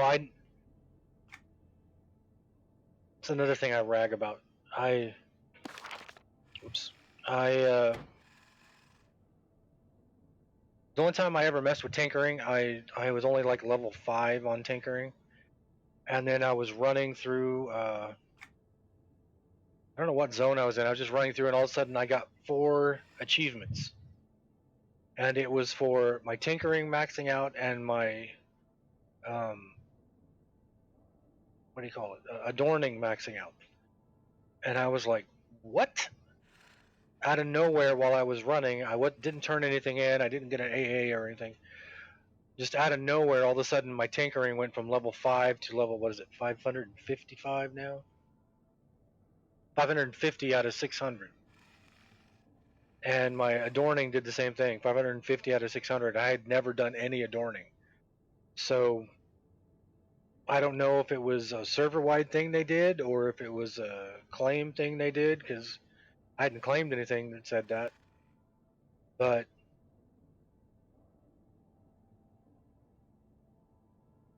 I had never even, I had done, I think I had made tinkered boots once or something.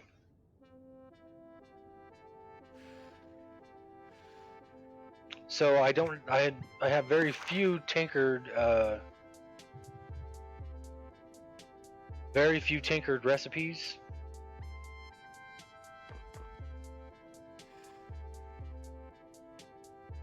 But my cousin was telling me I need to get the tinkered repair bot recipe, and I was like, you know, I have not messed with anything in tinkering since I made those boots.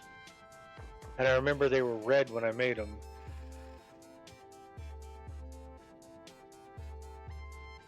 What are they called, like gnomish work boots or something? Miscalibrated gnomish cross trainers. That was the only thing I had ever made.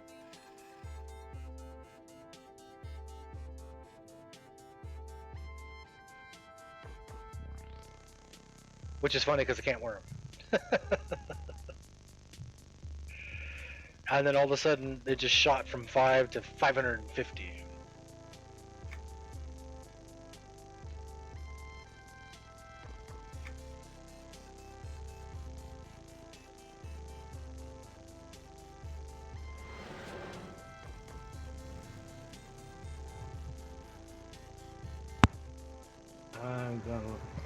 I'm gonna log because I gotta go run to Walmart. Okay. So I'll be back on later. All right. Latest. Later. I have the field repair kit, so if I get down really low, I can use that.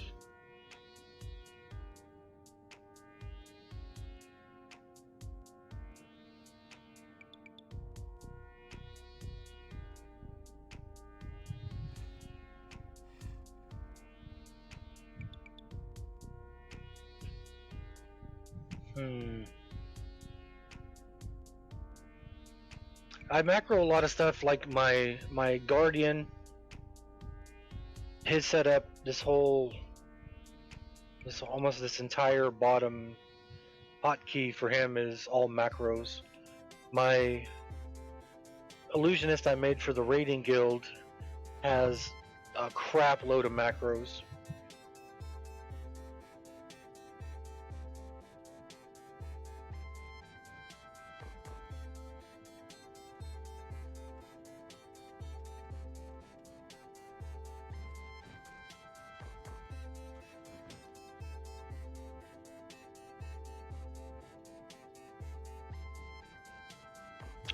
if I do that?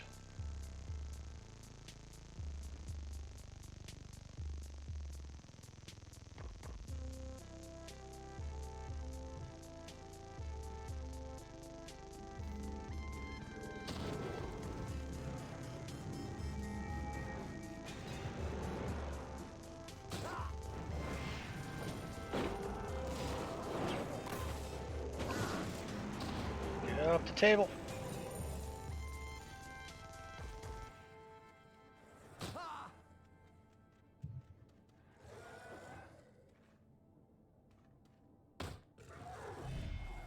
He's on the other side of the pole. I can't see him. Ah, it doesn't show.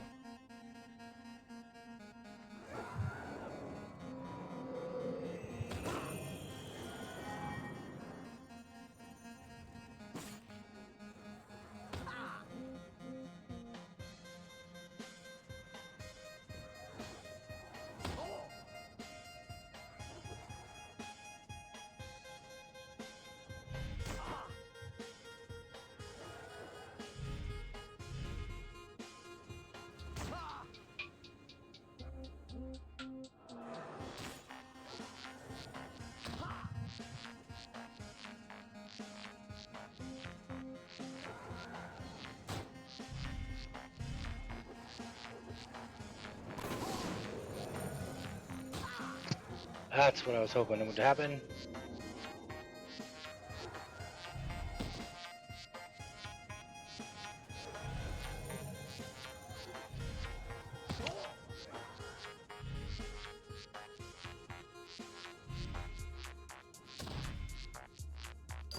Haha! Sweet. Okay, so what I did was I sent the pet in because the last 5 times pretty much that I was dying, I would get into this hallway and I would be out of the way for the instant death touch, but he would cast a flame spell on me that would hit me and my health would drop into the red in one shot, and then it was a dot, and then I would die because my mercenary, when I had him protecting and assisting me and protecting and assisting himself, was over fighting the main name. And so I turned off him protecting himself or me and just put on follow and turned off protect and assist, so he would just be next to me. So when I ran out of the room that time, yeah, he's a Inquisitor. So when I ran out of the room that time, he was right next to me the entire time. So when the guy cast that flame one on me to drop me into the red, he cured it and then he healed me.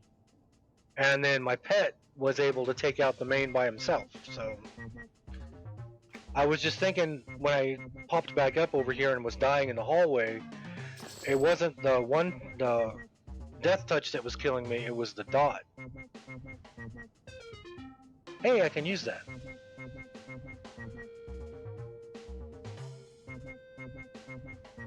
I can replace my House of Midstborough.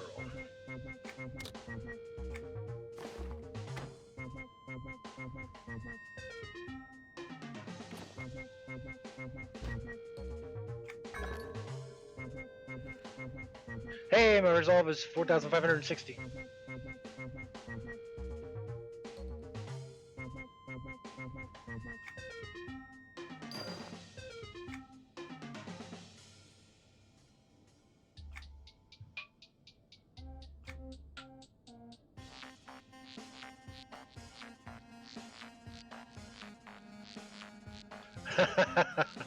That's not cheating, Lethal. I figured it out. It only took me, what, 5 deaths? Yeah, 5 deaths to get to it. Oh crap, I didn't see you offer to help there, Vibrid, sorry.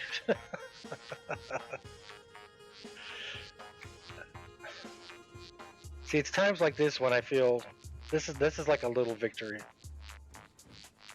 Because I figured it out, because looking it up online to me is like giving up.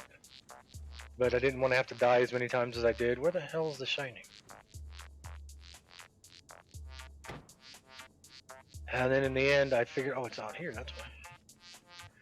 In the end I figured it out. if I just keep my mercenary next to me.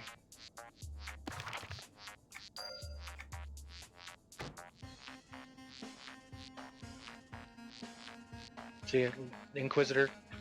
So if I keep my mercenary next to me, when that dot lands on me that was killing me,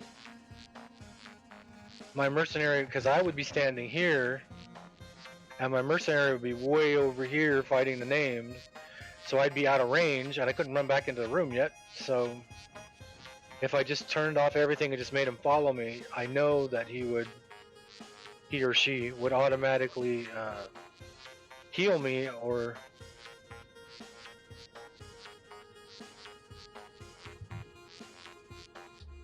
and it worked.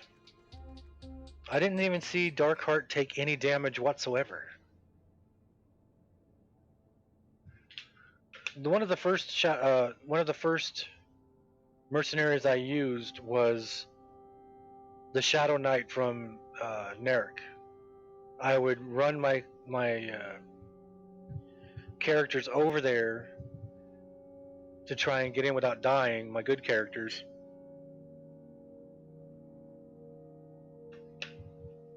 And I would take that Shadow Knight because she rocked, and she wasn't a name, she wasn't a rare one, so you could rename her and you could equip her with armor and whatnot. Which is what I'm a Mutam Cag, my warden from my other account. The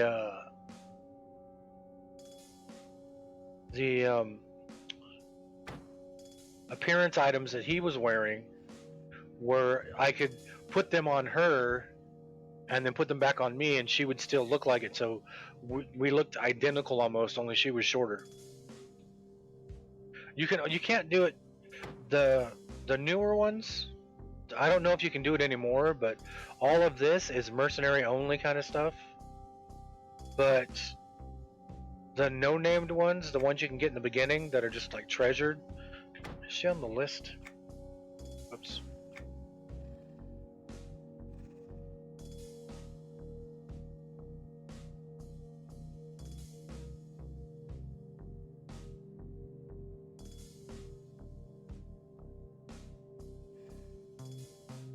That's not her. I don't think I have her on the list. I think since I had her from so far back. Wait, that's her right there, isn't it? That might be her right there. But she's only treasured, so you can change their name. You can, back then, you could give them armor. This mercenary I'm using right now, since it's Celestial, I can't change their name.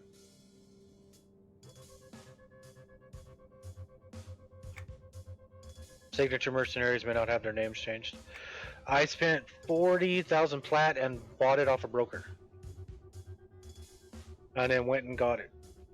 Because Gorelord was on. He was looking through the broker and he goes, "There's a Celestial mercenary for 40,000 plat on the broker." So I went and bought the coin off of it, used it, and then had to go get this one out of the zone it was in, which I think might have been in the rack lens, I think.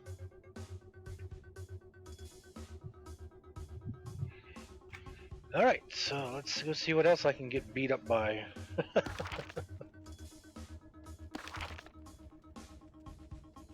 Oops. Well, I'm glad I figured that out. So that makes me happy. Alright, I'll be right back. I'm gonna AFK real quick, everybody. I will be right back. Make sure there's no kitten under my blanket. And I'll be right back. Nobody go away. Follow if you haven't followed. Subscribe if you can afford to. If you can't afford to, following's free. I'll be right back.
Like a bad check I have returned. Alright. Am I at the next one?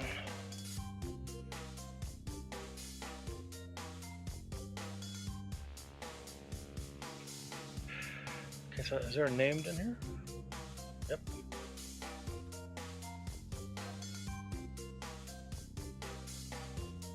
I didn't realize I had a quest for this. Or does it automatically give you the quest when you walk in?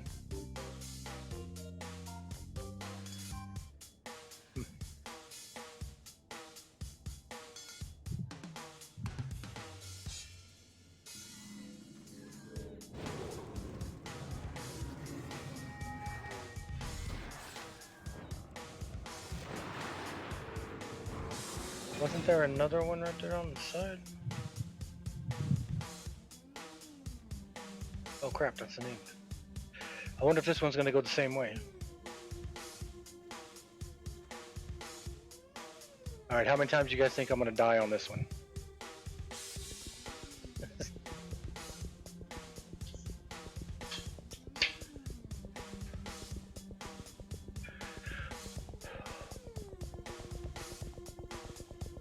You live in Ontario? They announced a curfew. No one allowed outside your home after 8. Where did that? Zach says in Ontario they announced a curfew. No one allowed outside of your home after 8 p.m. Everybody's just giving away their rights today, huh? Two Providences. That's 2 Providences in Canada that are doing that now?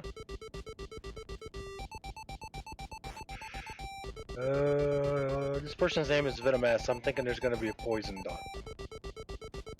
That's just a guess.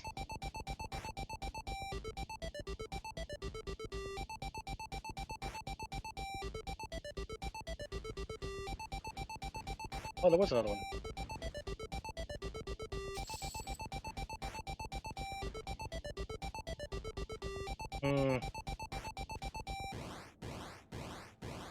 I kind of want to get rid of all these other ones in the room before I attack her. See if I can sneak around behind them. Frickin' tables.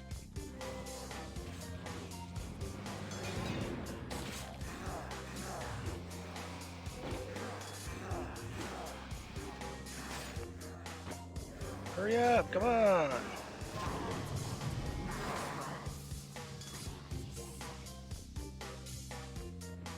Oh, coming back this way. Okay, let's go around the other way.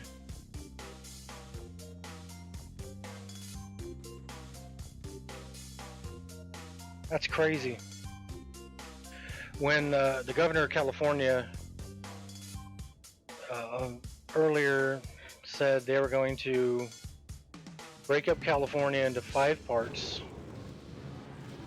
and then based on the number of hospital beds available or whatever, once a number of COVID cases got to a certain degree where it was going to be too close. Whoops, I didn't mean to put that in guild. They were going to then that one of I'm in Central California, so whatever of the 5 zones is Central California. What?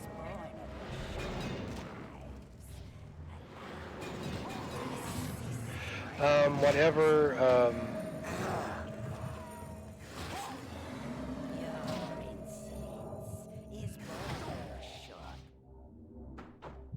I hate this no hostile spell crap.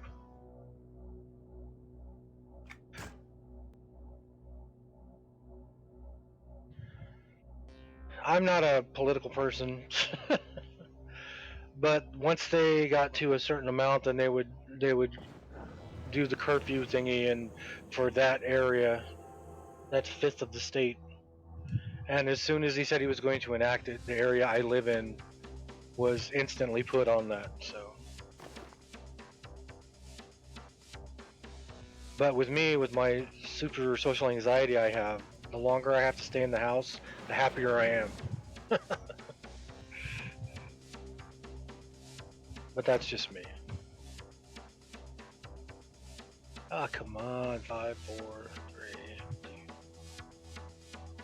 Okay, so this one was taking damage pretty good, and then it split.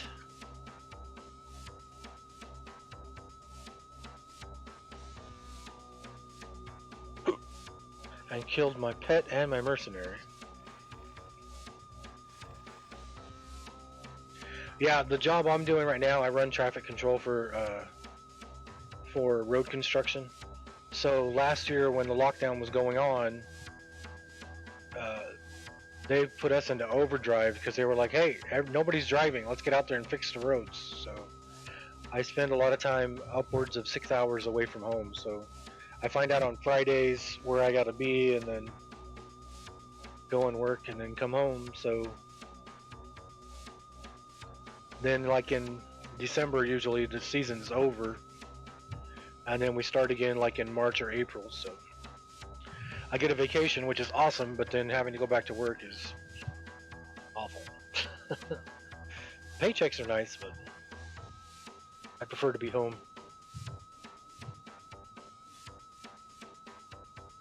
So they shed,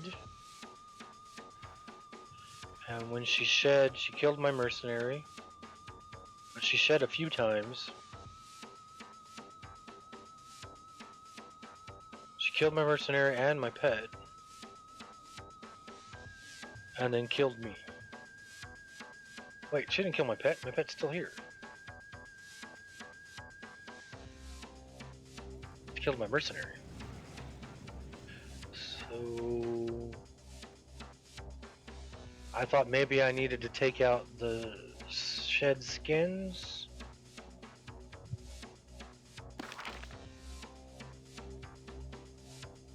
And I took one out, but I didn't get to the other two. And then my mercenary was dead, and then it didn't look like my pet was there.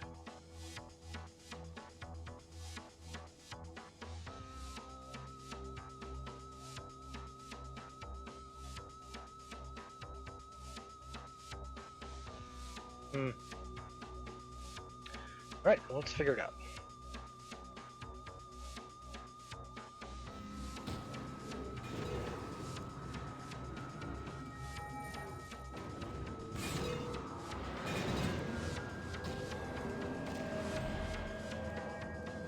Well, okay, so AoE. Okay, got rid of that one pretty quick. Let's go again.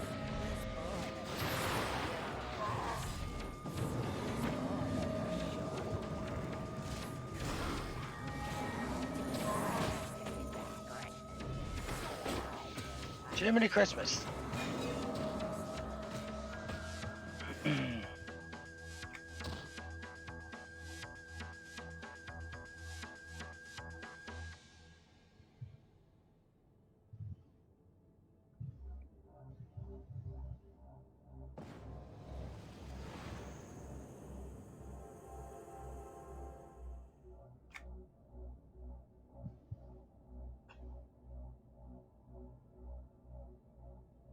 Oops.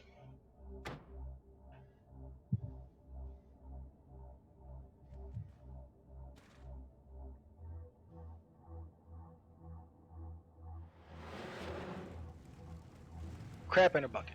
Alright. Well.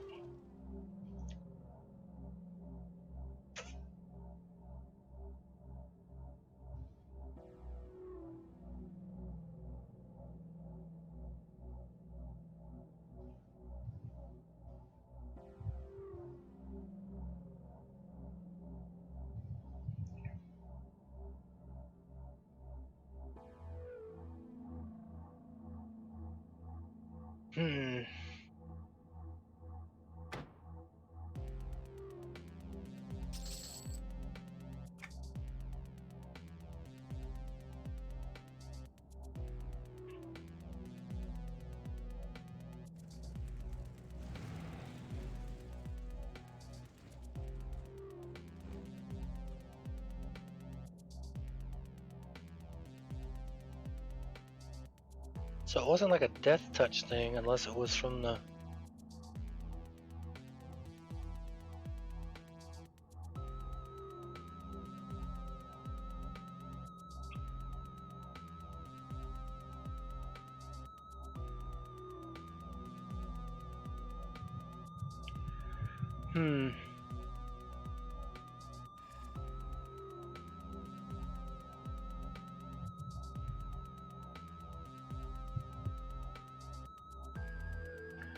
Well, the shed of Shakes, whatever this person's name is, did a max hit for 34 million.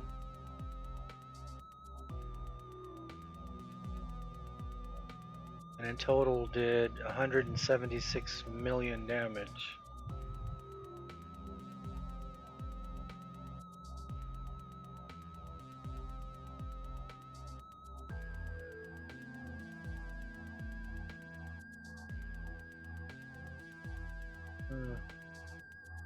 Wonder if I just ignore the sheds and try to take out the named. Whoops, why did I do that? Minimize the things for putting it behind that. There we go.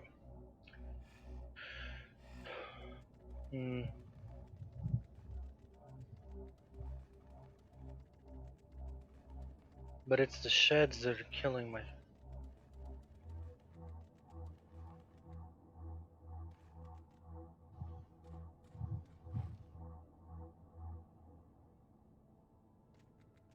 Looking to see if there was anything there. Oh crap, where am I at now? Okay, after this next death, I will whip out the field repair kit. Okay, so I'm just gonna target her. Or maybe it's because my pet is still attacking her and not the sheds when...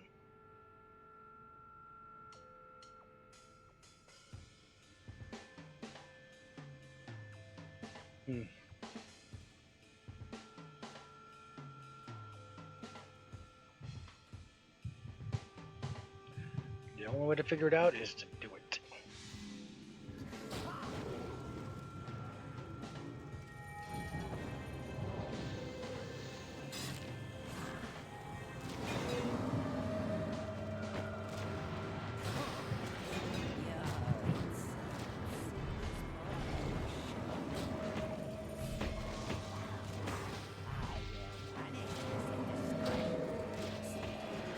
Can I get a heal, please? Oh, come on. That went too fast.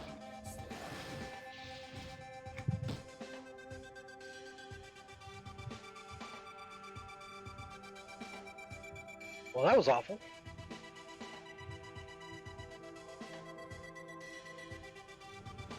That was even worse than the last 2 times.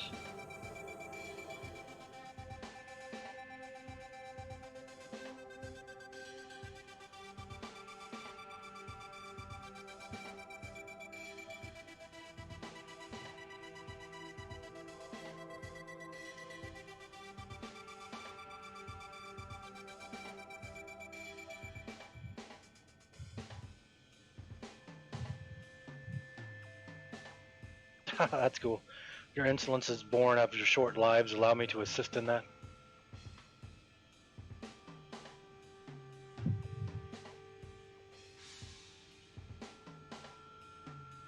Alright, let's see. I've never used this before. I've carried this on me forever, so...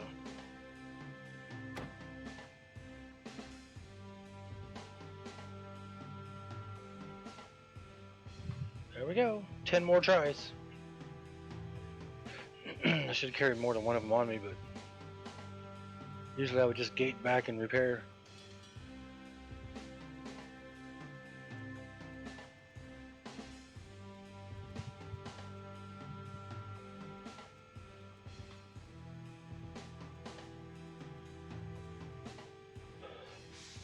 So what did I do wrong that time? I saw when the scale popped up, I saw the triangle on the floor of where they were going to attack.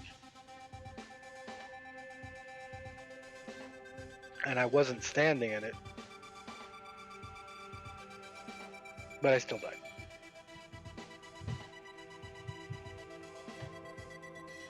Whoop. Maybe if I had my mercenary with me.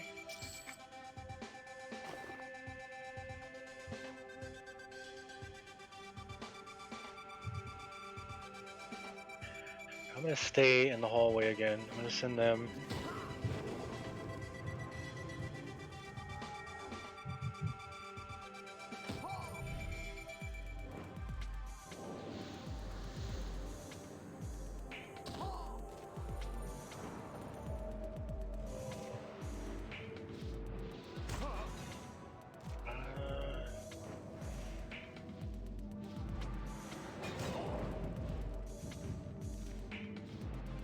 Whoops, why did I cast that? That has nothing to do with anything.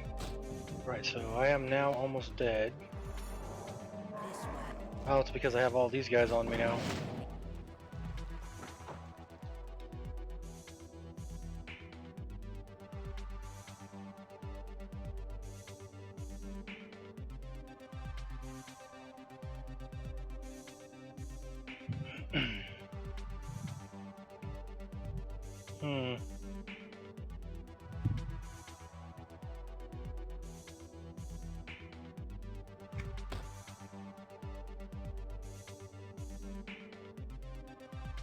Well, I stayed alive longer, but I think that was just because I was far enough away from the fight.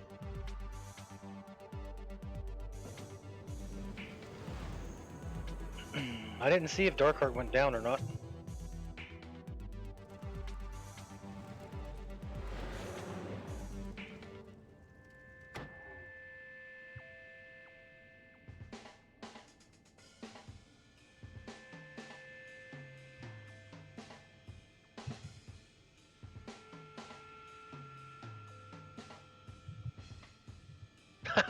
The pet Darkheart, not you, Darkheart.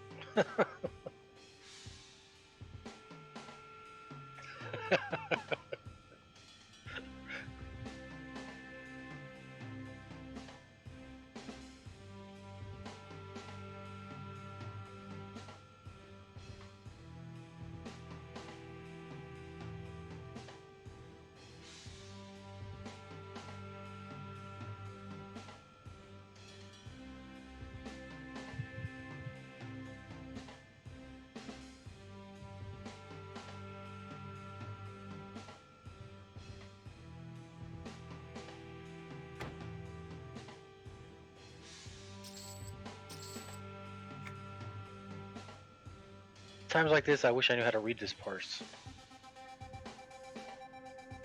So, Venomous.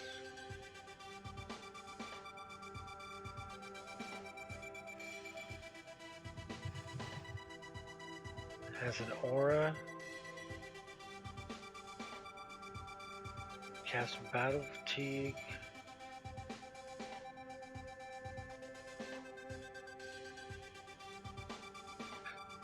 So it says Venomous to Shakes, however you would say that name. 2 minutes and 14 seconds and 2 minutes and 14.4 seconds. Oh no, that's the time. Is that what time it is? Oh wow. She cast an attack type called Killing, and the damage type was Death.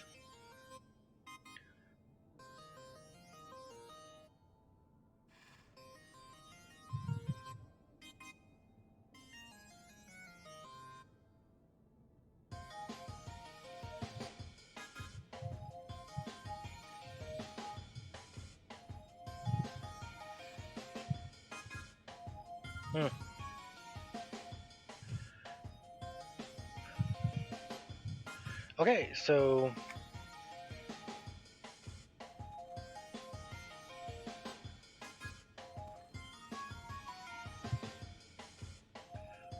trying to keep up with all the shed skins that spawn, I can take out the first one pretty quick. So I wonder if I should just turn my... Let's try this trick again.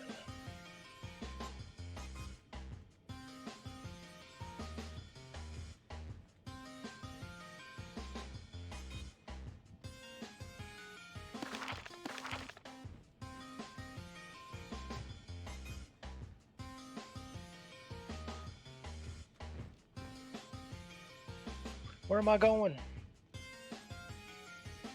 There we go.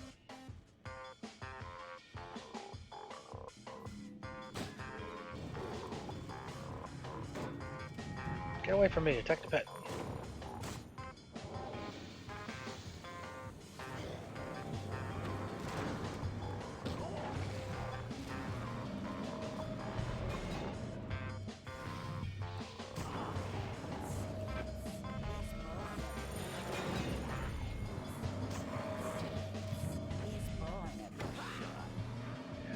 Nope. So on that one, I was taking the pet and having the pet attack the sheds.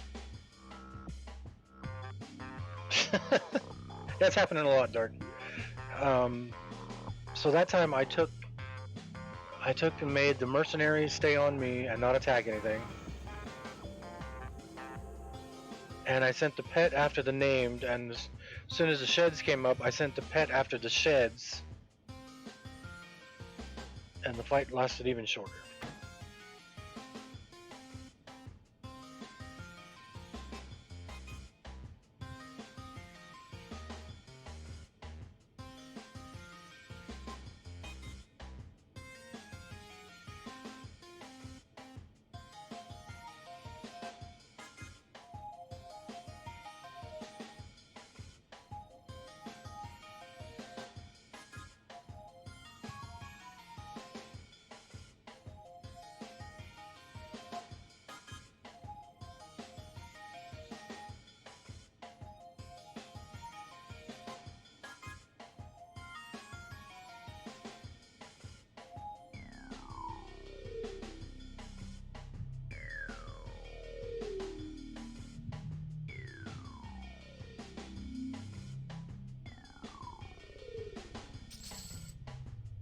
So now I'm wondering...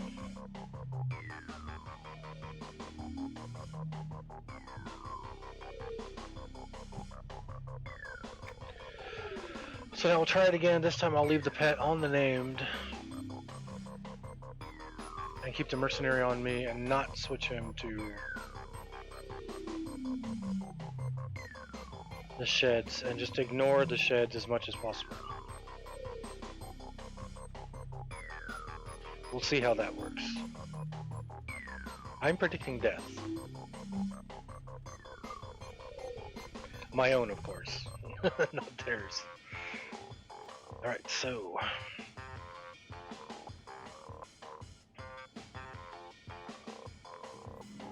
Alright, stay on the named. Stop attacking me, attack the pet.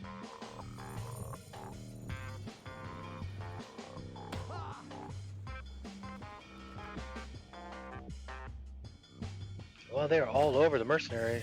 Mercenary's not even fighting.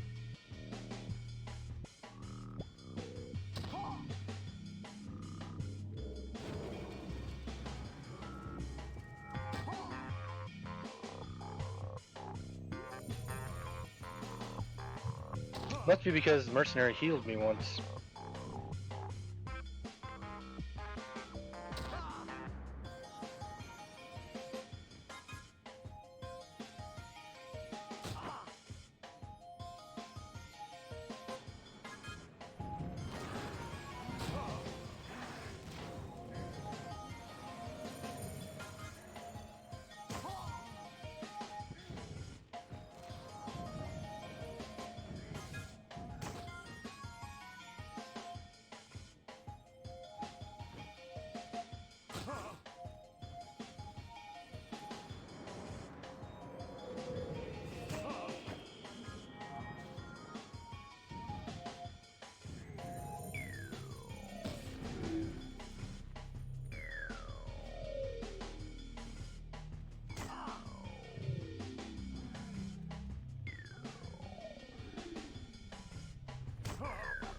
Keeping their attention, keeping their attention. Heal me sometime today, maybe. Thank you.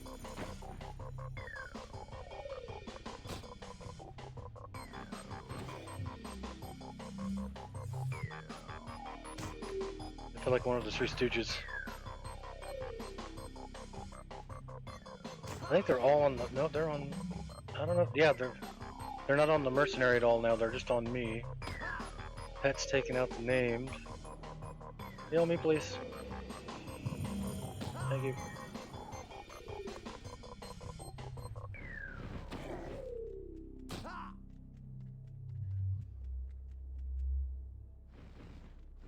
I don't know if anybody's noticed, but my pet's over there killing the named, and my pet's health has not dropped at all.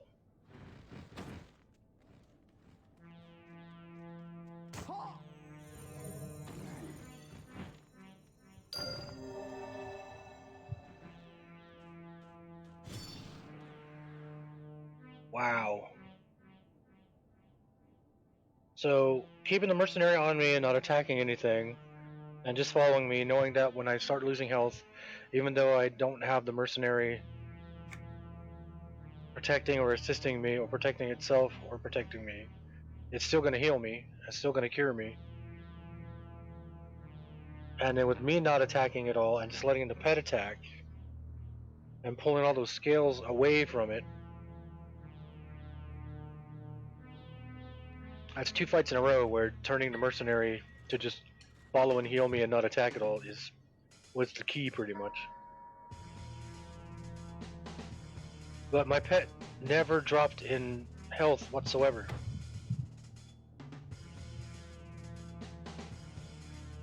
It's only got 96 million health to my 600 million health, and never dropped in health at all.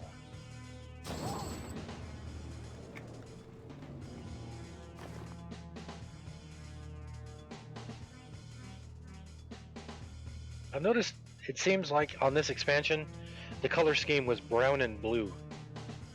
Brown and light blue.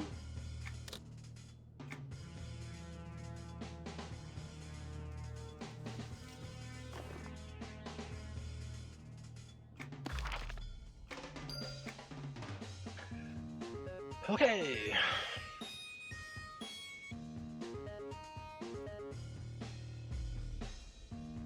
Kind of makes me feel like I want to do that in every fight now. Just turn the mercenary off.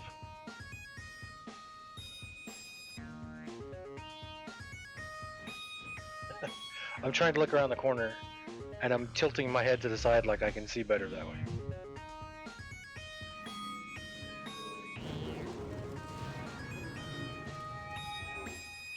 Wow. That died a lot quicker than I thought it would.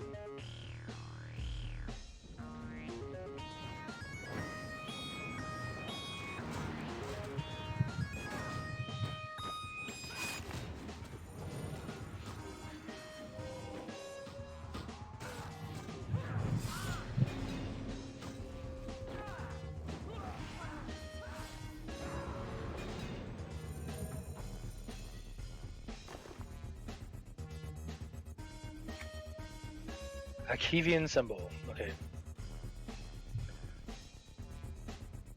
There's so much room in here to hide stuff. Oh, there's somebody over there.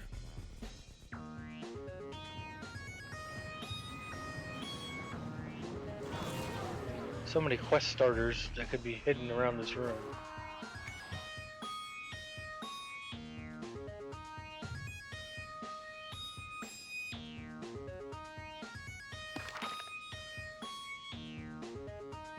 But I don't see any, so that sucks.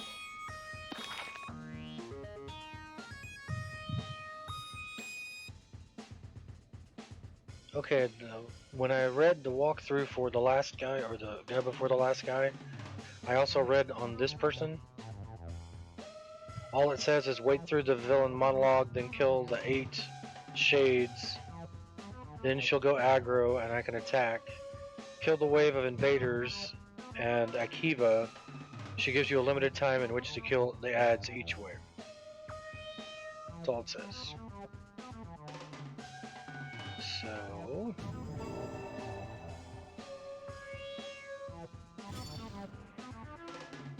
break me off a piece. Find the points of interest within the shard wall, siege break so. Oh. Go me. Oh, here's all the shades. So. Oh, thank you.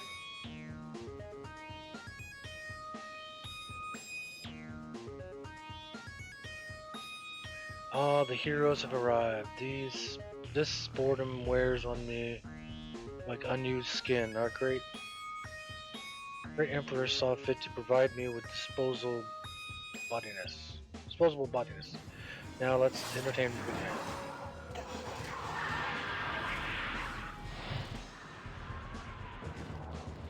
Oh, well they're dead already. Okay, so he's gonna become aggro, and he's gonna have waves that I need to kill.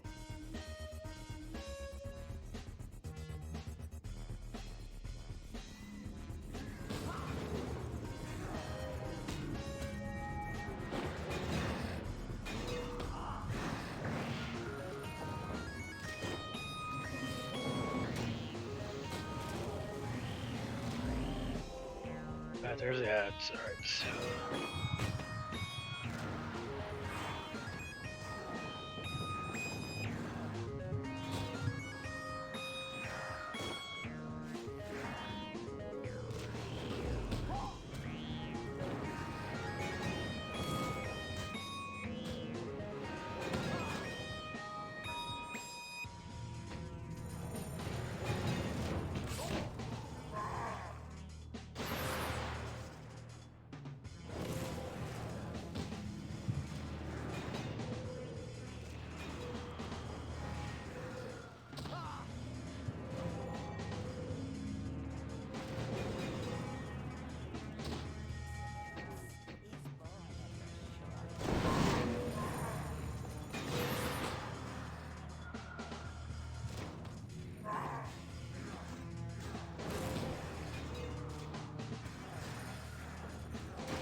Okay, so that instance to me is backwards.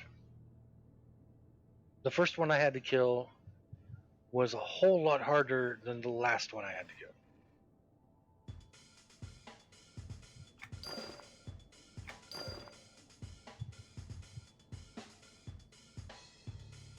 I'm wearing already.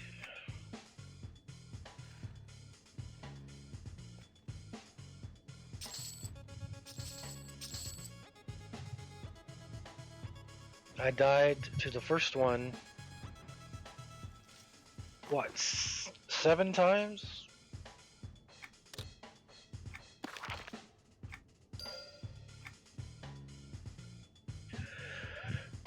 And then died to the second one 3 times?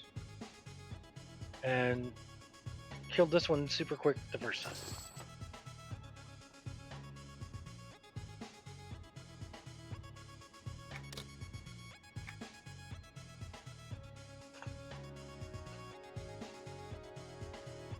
Yep, my Unda Arcane Spiritus had the highest hit again. That's an AoE. This one here. Inflicts, what is that? 34,534,900 heat damage on target's area of effect. Base damage increases the further the caster is to the target. Multiplies the base damage for every target engaged with the caster up to 8. Ability double cast and double cast increases damage by the percentage of double cast the caster has, but this ability may not double cast.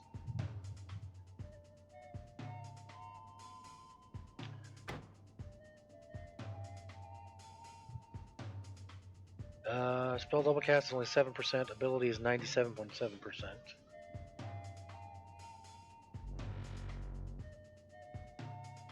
Okay. Yeah, that seemed completely backwards to me. I get all the... yeah. The first one was a lot tougher than the last one.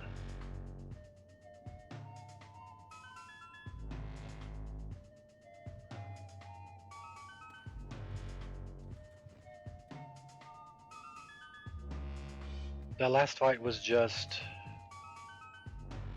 kill the ads when they show up, stay out of the black circles.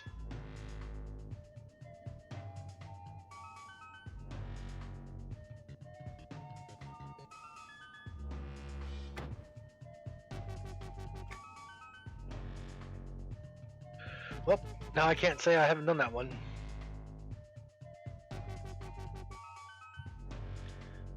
It only took about 2 hours, 2.5 hours to do it, but I did it.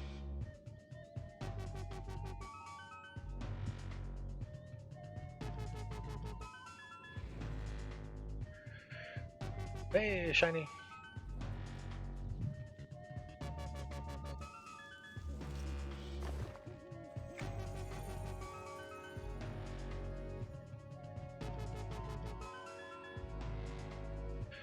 Alright, back to the guild hall. I need to buy another one of those repair kits. Actually, I think I'll look up the pattern for the the tinkered repair kit.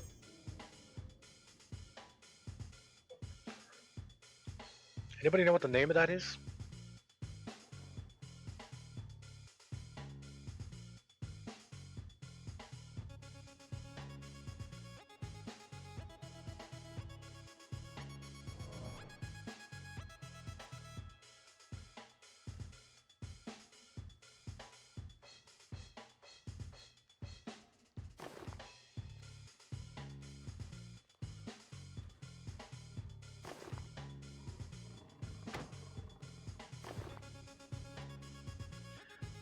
Alright, so that's a collectible.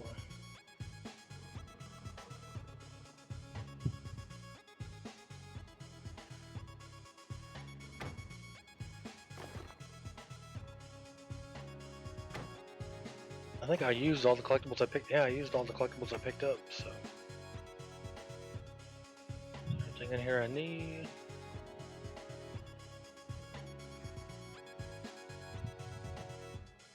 Yep, there's one.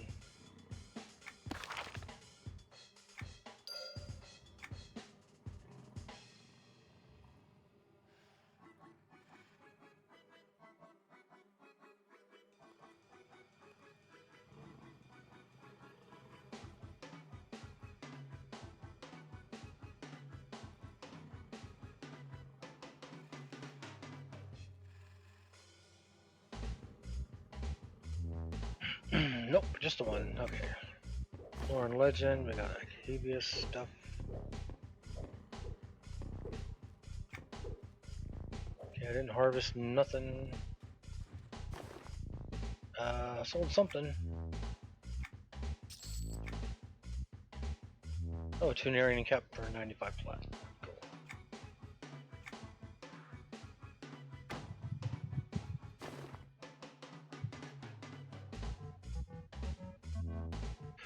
This stuff goes in the shared bank. It's stuff I'm not going to wear, but it's heirloom, which means if somebody was in a group with me, when it dropped, that I could trade it to anybody in that group for up to 48 hours.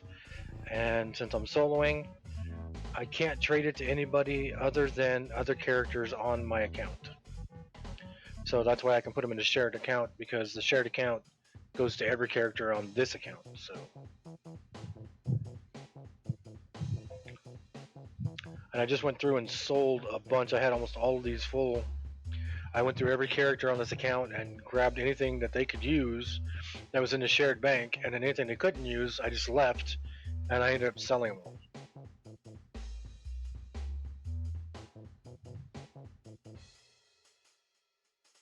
This goes in the guild bank.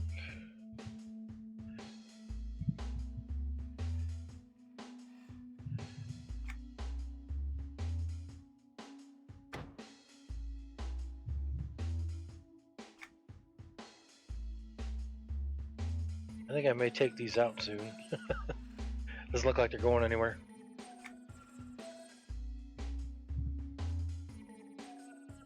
Alright, so this is all just regular for sale stuff. Check my overseers.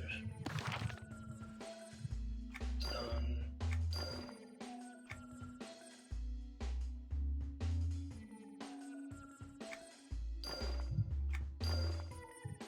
Yay, more potions. Jackarong? Anybody name their kid Jackarong? Oh, I don't have it. How cool.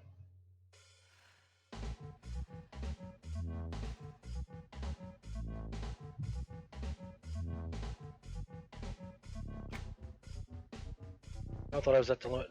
I think these ones here, these charged ones, you can... They don't count towards your daily amount.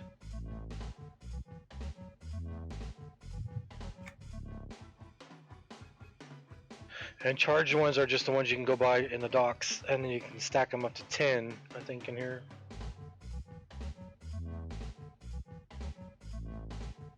Grumpy little Stelv.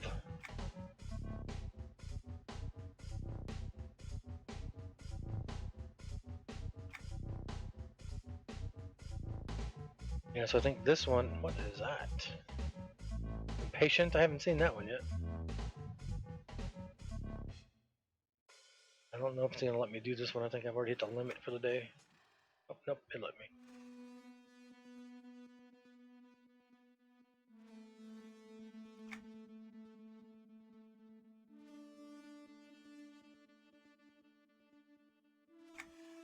Okay, so I've got a shrewd and a lucky. Shrewd right there.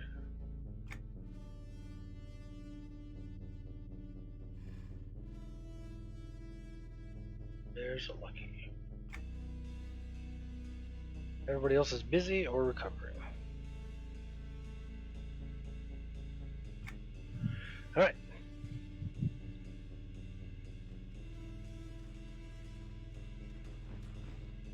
So now we gotta figure out what we're gonna do.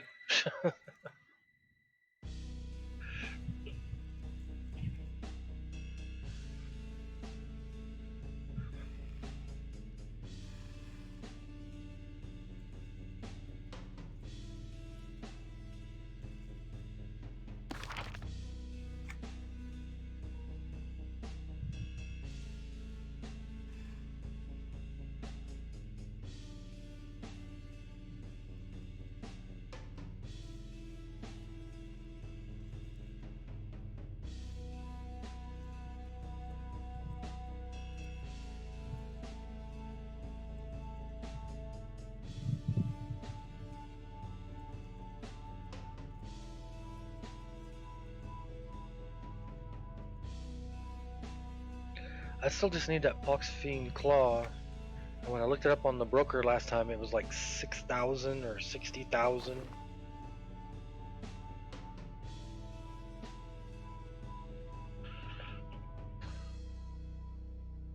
Oh, it's gone way down. Wait. Yeah, Lord Legend. I'm buying that one.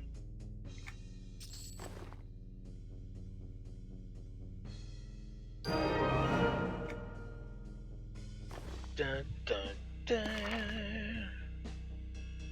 So I got lots on that one. Lots on that one. Lots on it. Okay. So how many Lore and Legends is that now? 48. I think there's still a bunch of Lore and Legends. Well, I don't know. I wouldn't say a bunch. There's still some Lore and Legends I don't have yet. So.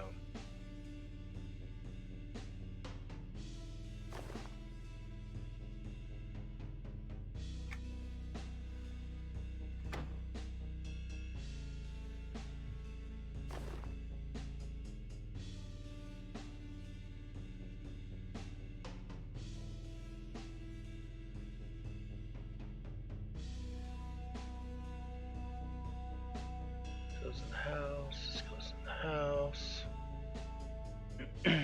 All right. Let's go sell this stuff.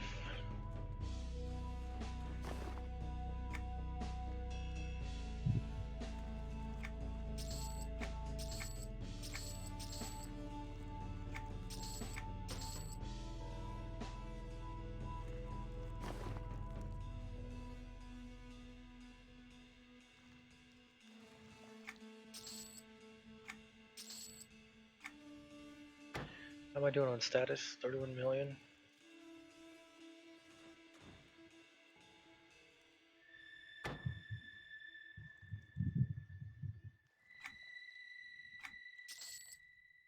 All right. 27 days worth of upkeep. All right.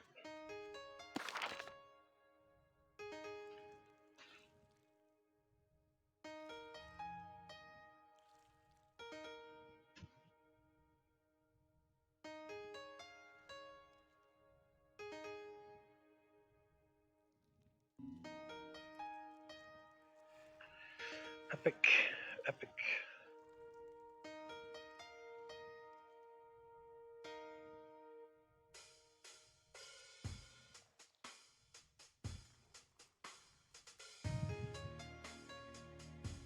Hold of Rhyme.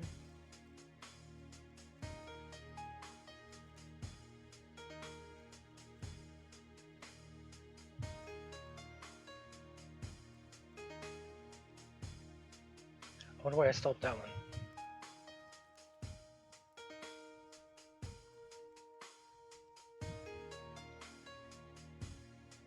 Let's do this one. Let's mentor down to 105, and then we're gonna hit Zek. It looks like.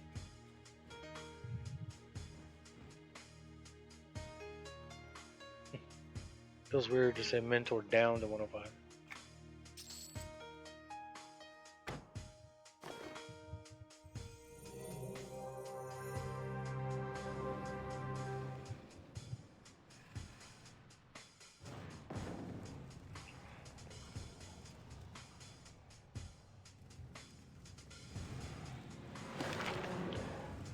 Okay, so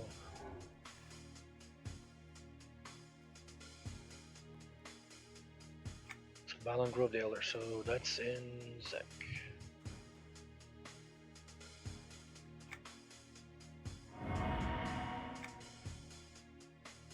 Zek the Scourge Waste, not Zek the Orcish Waste. Zek the Orcish Waste is the level 40-ish zone. Zek the Scourge Waste is level 100 zone.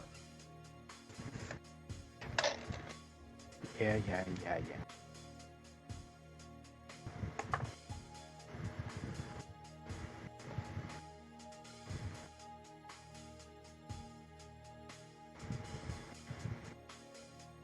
Give it up, going to Tiger Woods. Huh? So give it up and go into Tiger Woods. Yeah, I don't think so. I was watching a YouTube video today about a guy who made like I think it was a 2009 Madden game, 2007 or something. And he had done it where it was like Premier League soccer, I guess, where the team that is the worst of the year gets demoted and a lower league team gets put in their place. And so he made his own team for that, and his quarterback was 7 feet tall and 450 pounds or something. Wow, sounds like Scud. No, Scud was as short as he could be and as fat as he could be. And he made this guy not very accurate with his throwing, but super fast, super agile.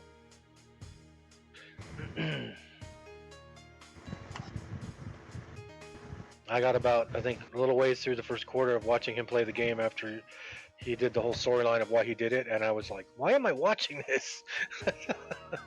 Oh, I sit there since Beth has been rewatching the series of Bones, and since one of the psychologists on there is Stephen Fry, I sit there and this morning watched on YouTube all 5 parts of Fry and Laurie Reunited.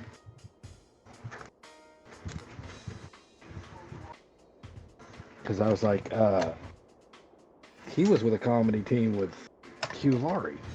She's like, really? Yeah. That's where he started. And unfortunately, that put Mystery in my head. I just which has watched now that been the other stuck. day. Yeah, which has now been stuck in my head since about 10 o'clock my time this morning.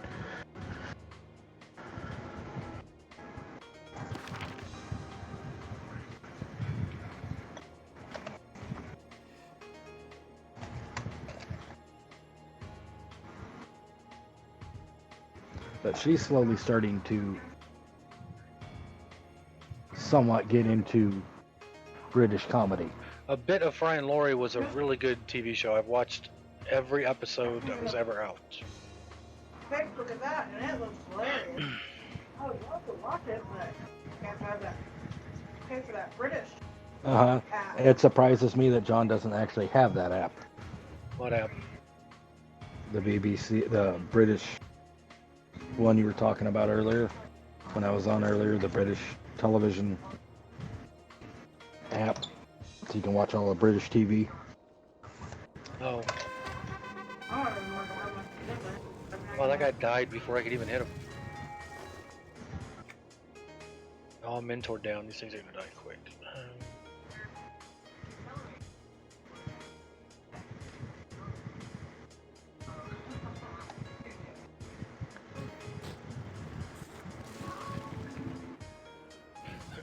Yeah, but I went and watched the entire Fry and Laurie, bit of Fry and Laurie.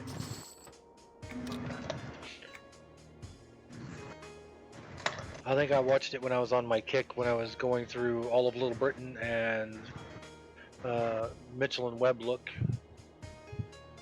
I didn't realize until I was watching that reunion thing that the young ones, when they were doing the game show, that it was I can't think of what troupe they were in. Fry, Laurie, and the rest of the group that they were in before they got on TV. Emma Thompson. Yeah, Emma Thompson and Tony Slattery from the British Who's Line.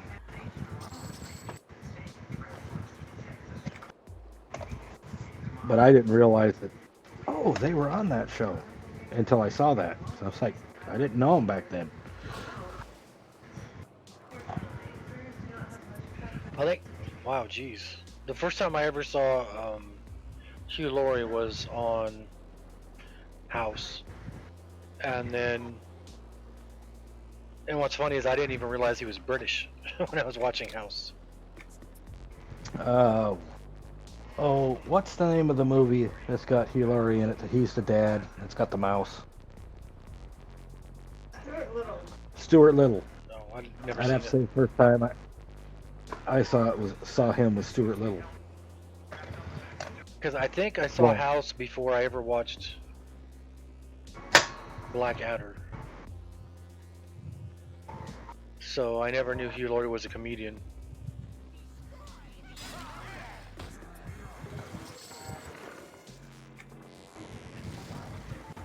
Well, I sit there and go, he could have gone either way with being an actor / comedian or being a musician. Well, once it got into House, that pretty much took everything to start, really. Yeah. Because he played that character so fucking. Well, after seeing him in the house so much and then looking at his older stuff, you're kind of looking at him going, that doesn't seem right. I had actually seen him. I did not know he was British because he had such a good That's American accent. that's what John said. He didn't know he was British by his Yeah. accent. No. I liked watching House up until I had bought the DVD sets too, and I liked watching it up until the last one I watched. What, I got hit knocked back. The last one I watched was when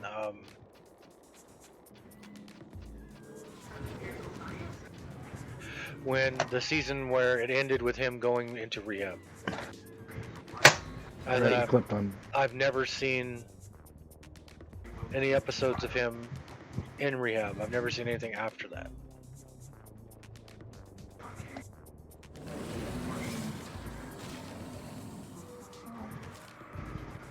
So I didn't realize that a little bit of Fry and Laurie was actually 3 different programs. a bit of Fry and Laurie.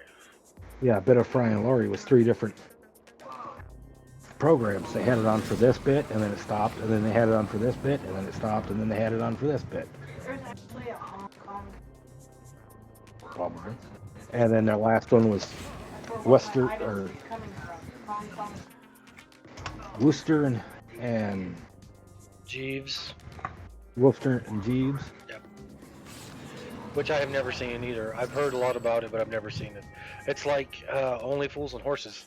I was told that since I like David Jason and Touch of Frost, the guy who does the voice for Danger Mouse, that when I was talking to people from England, when I was holding traffic in Yosemite, they asked me if I liked Only Fools and Horses, and I was like, I've never heard of that. And they said, how can you like David Jason and you've never heard of that? That's what made him who he was. And I was like, because I've never heard of it before. And I couldn't find it anywhere, and then I finally found it on BritBox on Amazon. Looking at Stephen Fry's IMDb, the new version of Danger Mouse, he's Colonel K. He would make a good Colonel K. I like Stephen Fry, even though he's an ex-con.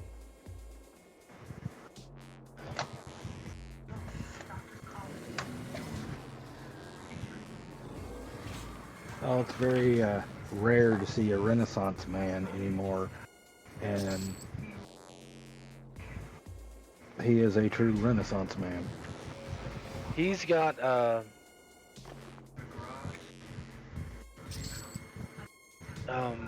bipolar? Yeah, he's bipolar. He did a thing where he was filming a TV show, and what was it called? Jeez, it was one about he played a lawyer and his brother had just died. Crap, can't remember what it's called. But he, while they were filming it, he just took off. He couldn't handle everything and just took off. And so it's funny when you're watching QI, and on one of the episodes, he's talking about this goes to here, and this goes to here, and I go to Belgium. And then he said, which I have to apologize for, because that's where he had gone when he took off. Yeah, because he's got manic depressive disorder. Yep. Okay. All right, I got like 4 quests to do here, and I have no idea what I'm doing, so let me look. Welcome to my life. So the signature quest I'm doing here. Melangrove the Elder has a plan to save the spirits of the lake, though he warned me it is a bit unorthodox. Obtain a blessed acorn and the signet of Ganar.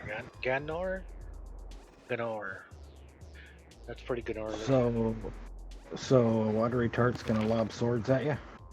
That's no basis of government. Supreme executive power comes from a mandate from the masses, not some farcical aquatic ceremony.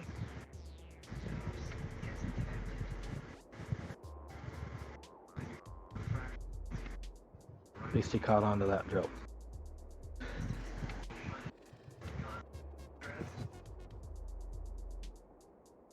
Has anybody heard from Tommy?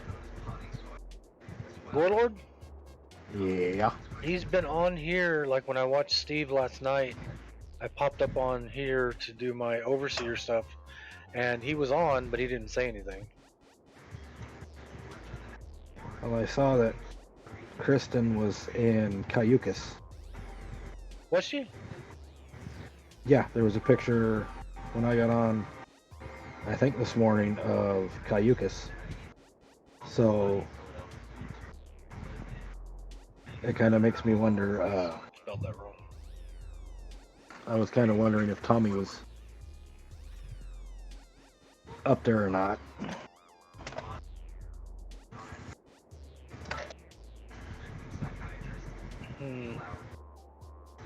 Okay, so I need to go there, and I am, of course, the other side of the zone. You were expecting something different?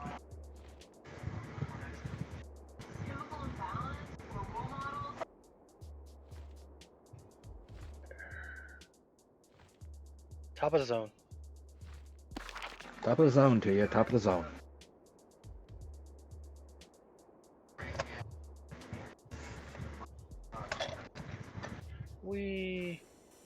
So I was watching the other night, I watched a podcast of Lawrence Krauss with, who was on You the watched first the one? pod. Yeah, it was on YouTube. They were recording the podcast, but they were shooting it for YouTube. It was the Origins podcast with Lawrence Krauss. Crap, who was the one I was watching him with the first time? I watched one with him and... Oh, Stephen Fry. It was him and Stephen Fry for the first one. And then it was him and Johnny Depp for the second one. No, it was him and Neil deGrasse Tyson for the second one. And then him and Johnny Depp for the third one. And... Oh. Did you see the thing? I want to say it was Science Magazine. That was on, I saw it yesterday. It was that the Earth has slowed down about 70 milliseconds. First time the Earth's rotation has slowed since they started taking measurements in the 1960s.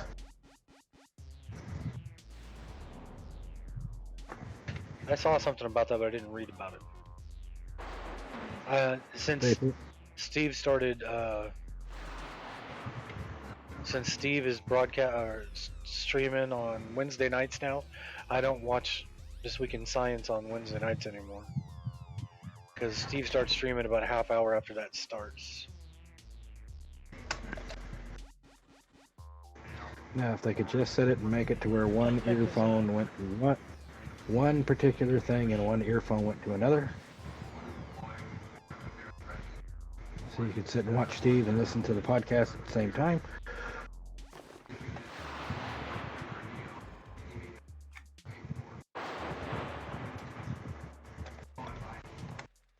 What rats?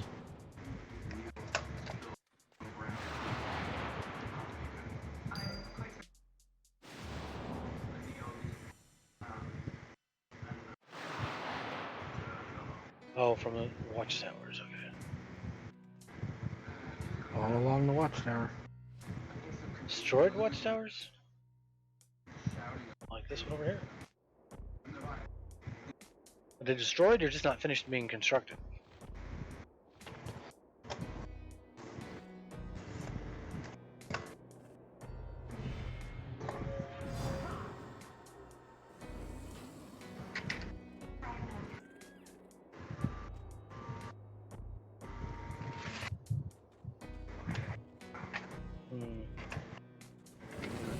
I did not do it. It's not these.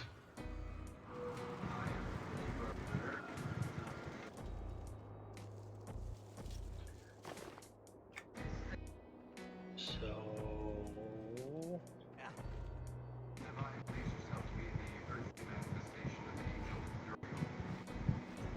Only 5 minutes, so they can't be that far away. I was gonna say, it's not on the map, is it?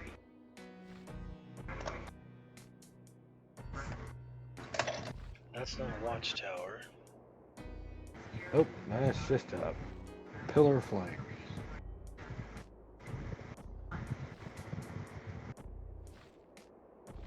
That's a mine. That's a mine!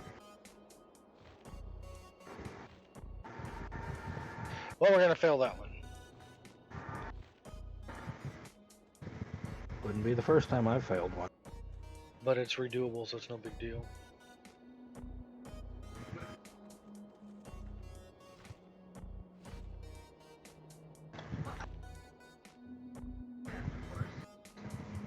I didn't see the acorn I was supposed to be finding, though. Look for a squirrel. I'm sure you'll find an acorn. That's some cool armor.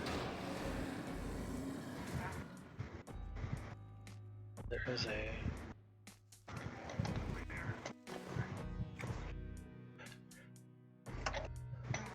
There's a named right there. I say you kill it.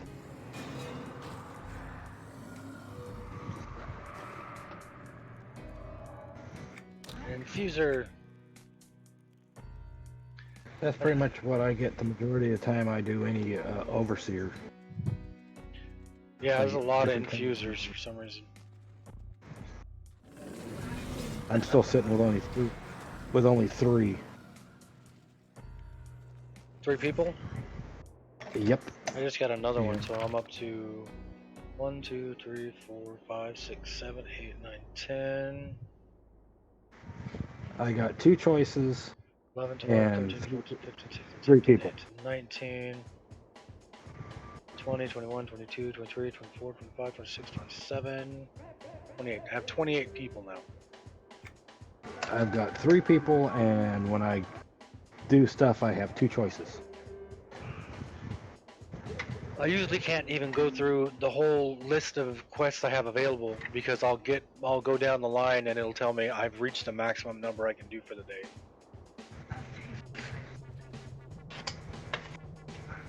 I don't even have enough people to actually do that. See what it says? Oh, what's this? It's an acorn way over there. That's where I just was. Sure you were.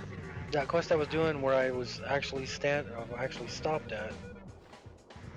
That was the It says that's the Broken place I Tower? was supposed to be. Banish the wraths from there. Wraths. Banish the things from here. Oh, I gotta click on it. That's why. Look at that. Banish the Basil Wrathbones.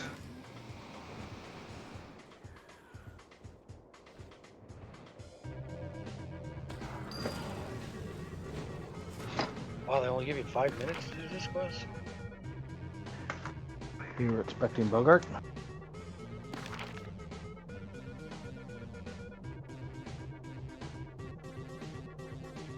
Yeah, we're not doing that. The second thing I hate the most, quest-wise, is timed quest. The one quest type I hate the most is escort quests. So you can't have a timed escort quest? That would be hell. Alright, it said over here that the acorn is right there. Yep, out on the inlet. Oh, you have to complete the quest Honor the Dead.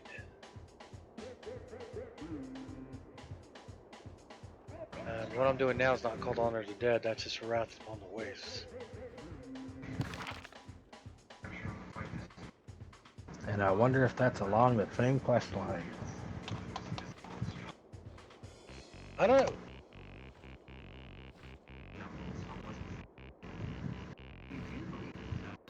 Whee.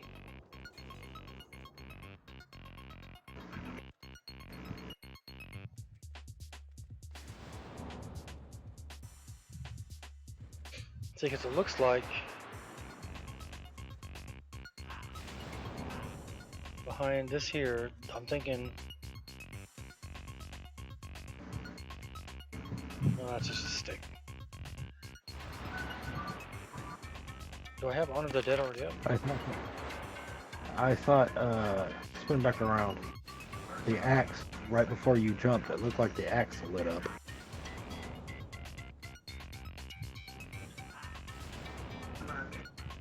Nope, must have been one of the... That axe? One of your...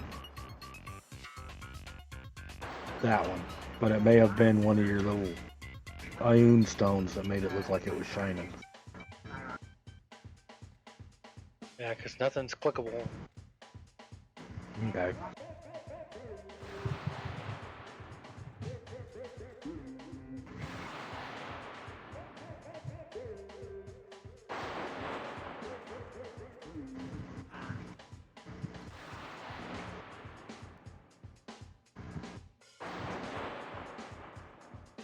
Hmm.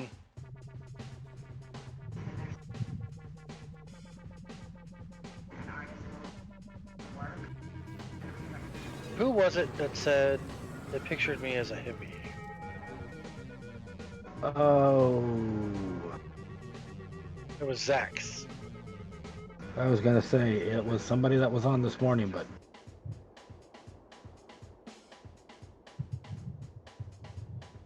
I can't remember who was on this morning. It's Zax. It's Fazul.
Are you still on the stream, Zax?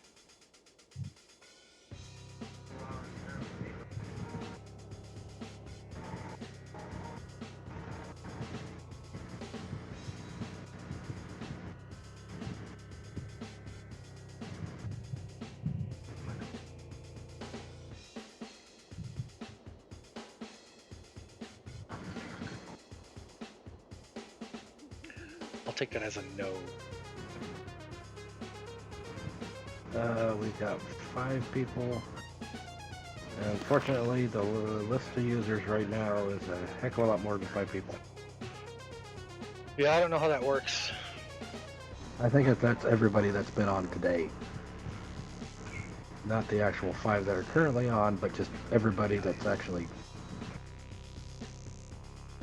been on your stream today.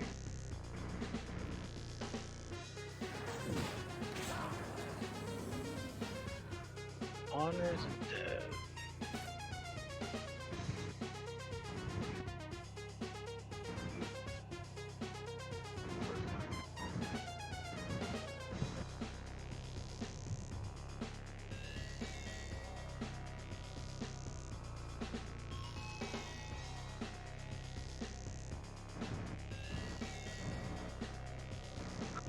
I've already done it. You know what? Why don't I just look just in case?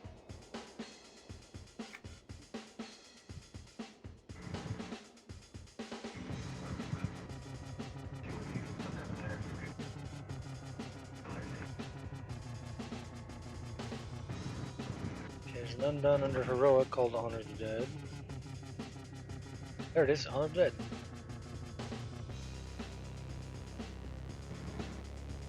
So I finished that one.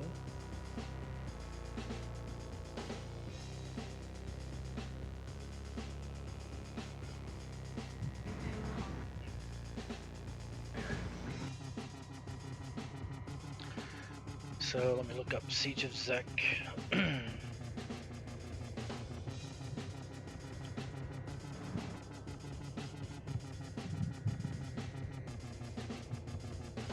Oh, you gain access to the quest. Or you got access to the cave after Honor the Dead.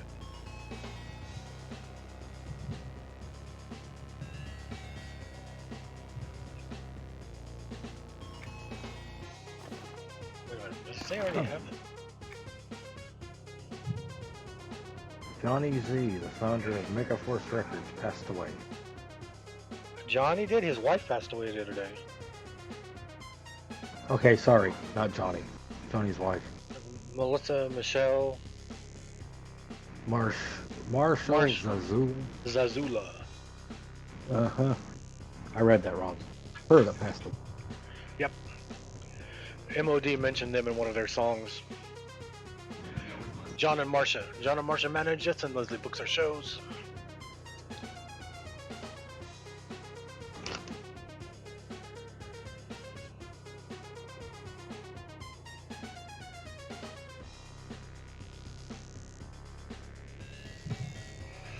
Okay, so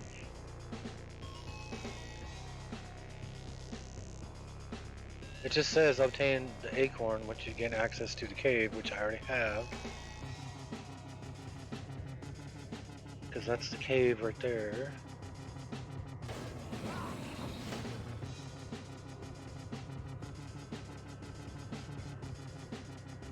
There can be no doubt that is the cave.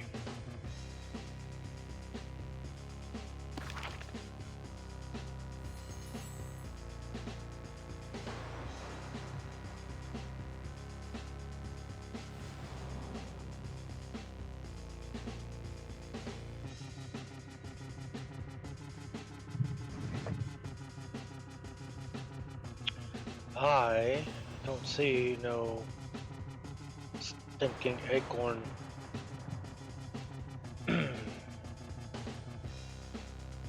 Nary an acorn to be seen here.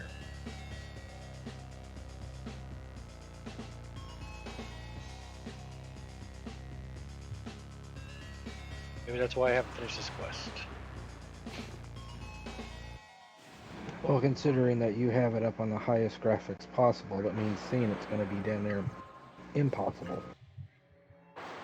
Nope, you'd think I'd be able to see it better, but apparently not. I was going to show Zach a picture, but he's not up.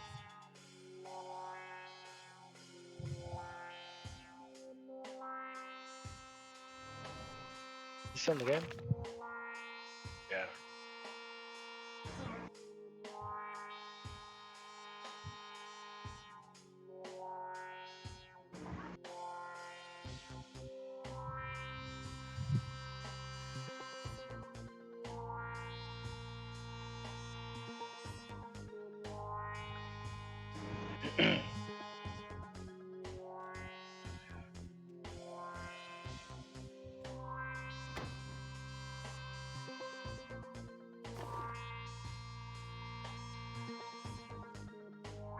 Shoot, where'd the bike thing go?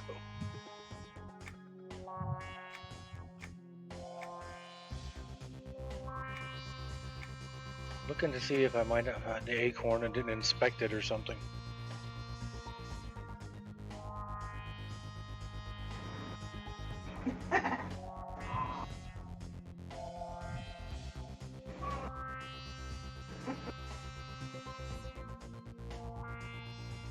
I don't even know if I need it, this stuff.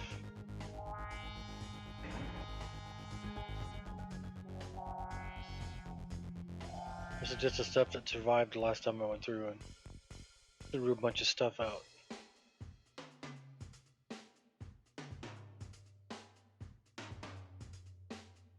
I actually went through and looked up all the quests that they were part of and then looked to see if I had finished the quest.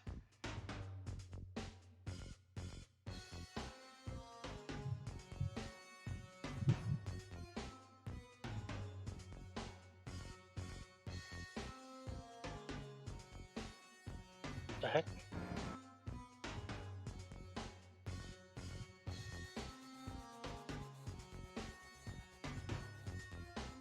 It's a one-handed weapon, that's not a piece of a quest.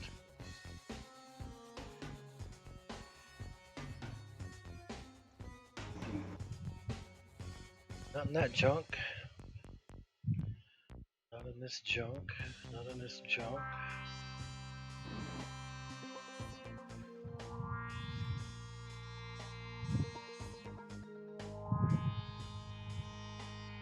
Crap, I forgot to look up the repair bot.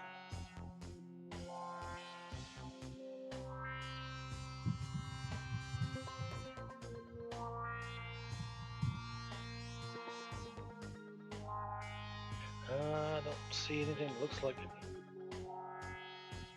In here.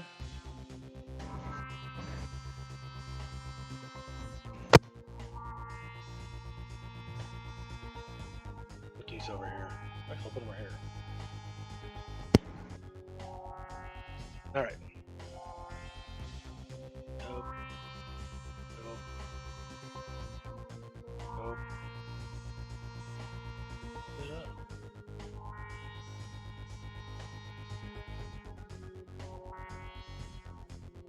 Oh, cool. Didn't even know I had that. I had so much stuff in my bank for so long.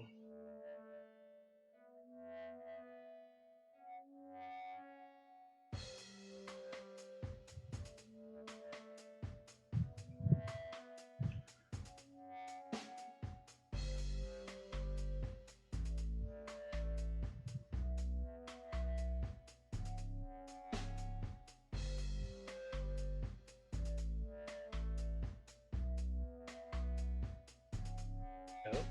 Nope. These are all pets. Okay, so I don't have it already.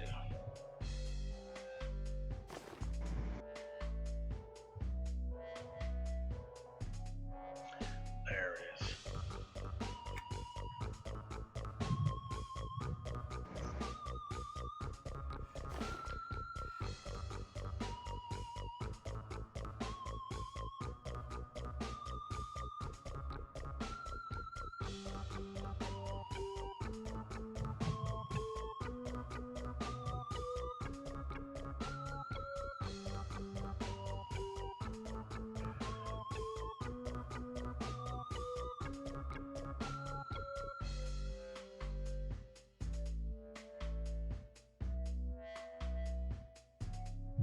Hmm.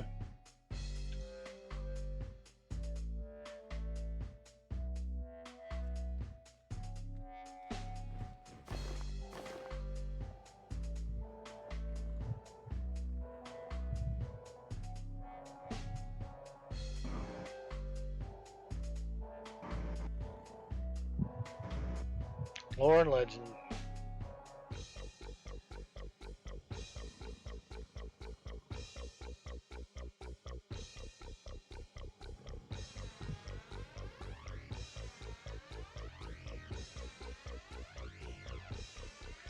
Treant. I remember when the Treant Lore and Legend, when I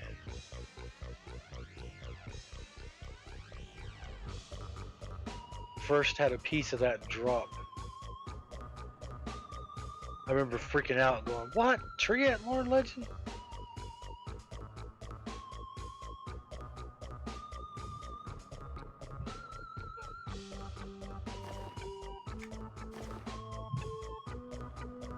Orc, Treant.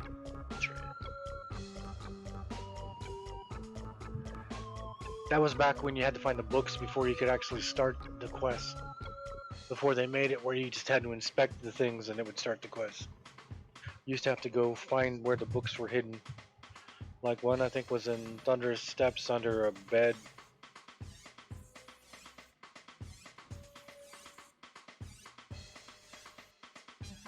Well, I guess I'll go. What we'll do is we'll go and we'll run the Citadel because that's where the other piece is at. And then we'll see what happens after that. So we'll just go solo the Citadel.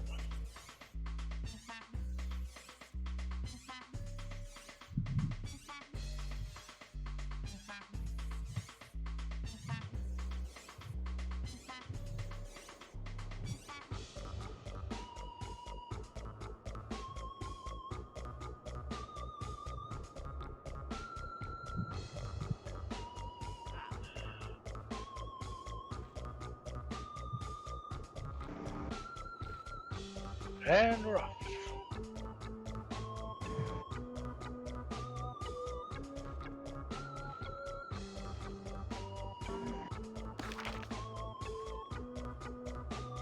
I've run this Citadel a couple times now. Not this one, but I've run the other one, the Crushbone Keep or whatever. No, Crushbone's in Crater Bay.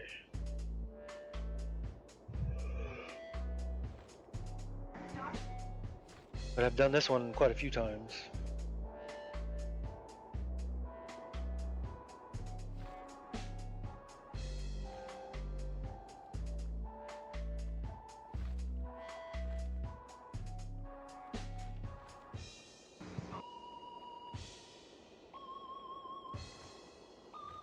As a healer mercenary.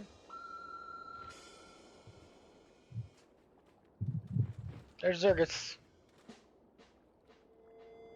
Doesn't he look excited?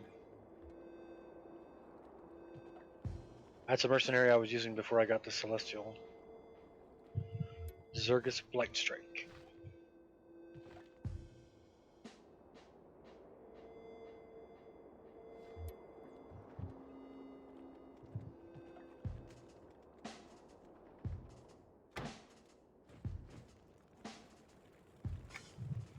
I guess I could have done heroic because I'm mentor down, but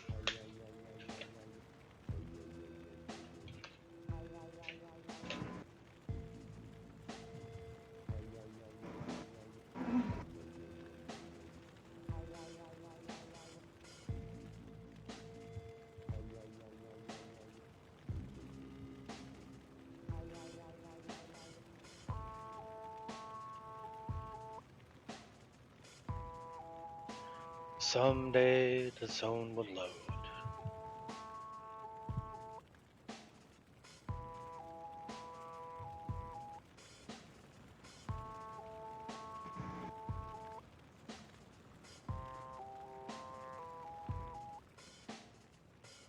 I still haven't come up with a name for the podcast like interview thing I want to do with musicians.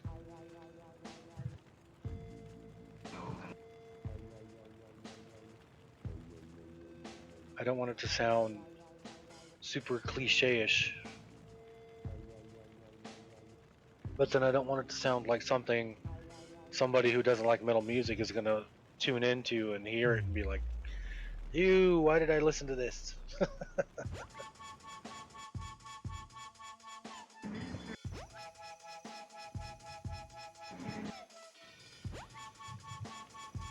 Huh, what if I should just use the name of the magazine I used to do?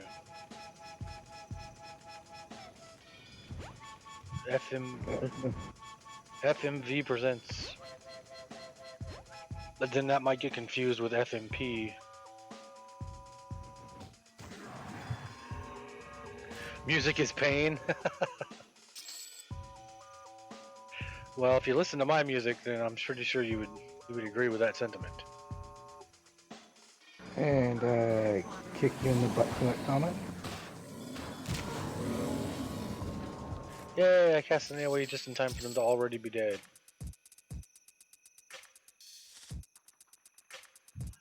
What are you looking at?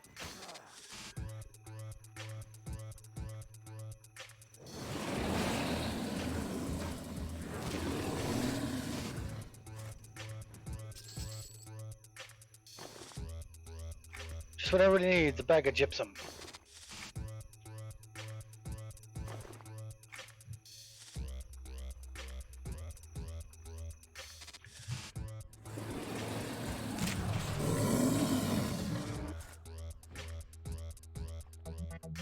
Like bowling pins.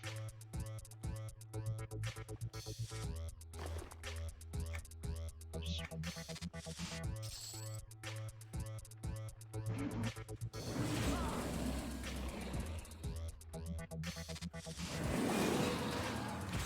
Steel Rage.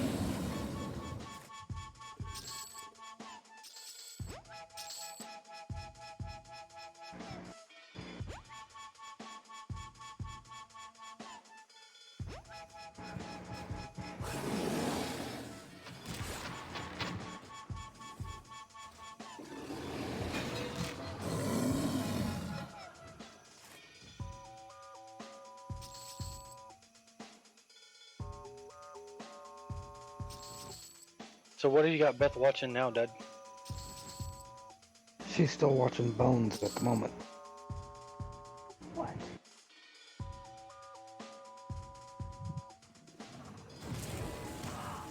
And I'm pretty sure she'll sit there and once she gets done going through this, she'll find herself something new to watch. Let's watch Father Brown. Water. And she was watching, what was the name of the one you were watching? What? The British one. The British comedy. Oh, I wasn't watching any. I was just videos on Facebook. Okay.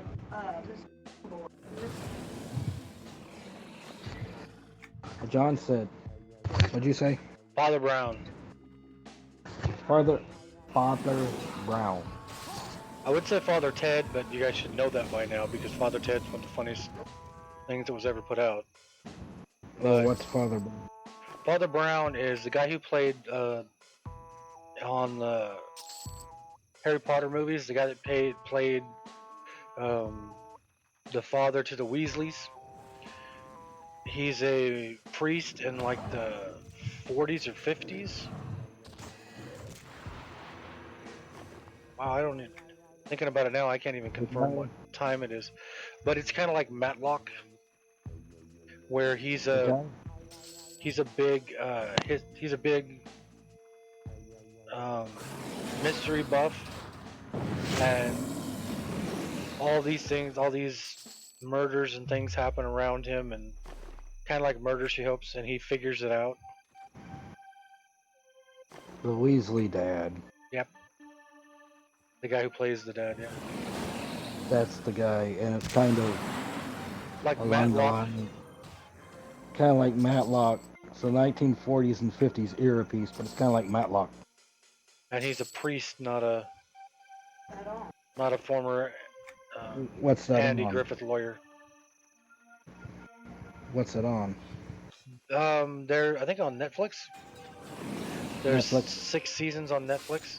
of which I think there's like 6 to 8 episodes, like a normal BBC thing, and they're like an hour each or an hour and a half each.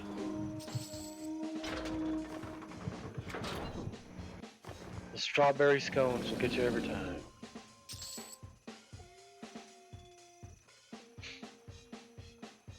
It's funny because I would be asking people in the parks when I would be holding traffic. I would be telling people how much I love BBC television. People from England, and I would ask them, "Have you ever seen Father Brown?" And they were like, "I never heard of that one." And I was like, "How can you have never heard of it? It's on your TV." But finally, I got somebody who said, "I've heard of it, but I've never seen it." And I was like, "Wow! Out of like the 14 people I've asked, you're the first one that's actually said they know what I'm talking about." And they said, "Well, it's because it's like it comes on during the daytime. So if you're somebody who, like me, who has a day job, you're never going to see it."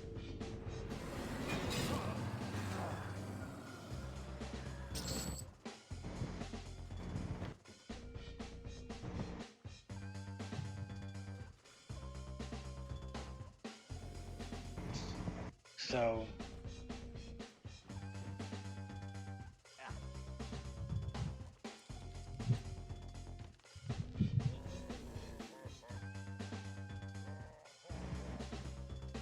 that was a cool laugh.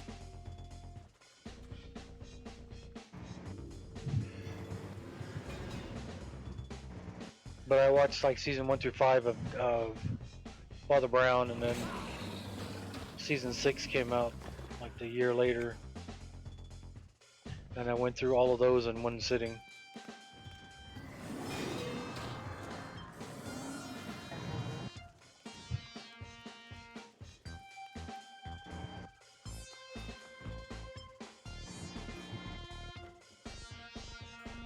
Frost.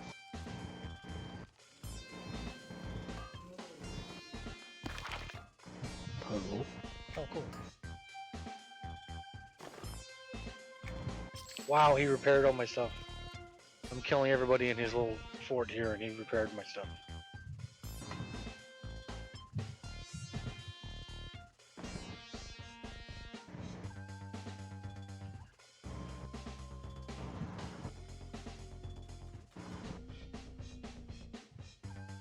Climb up the rope.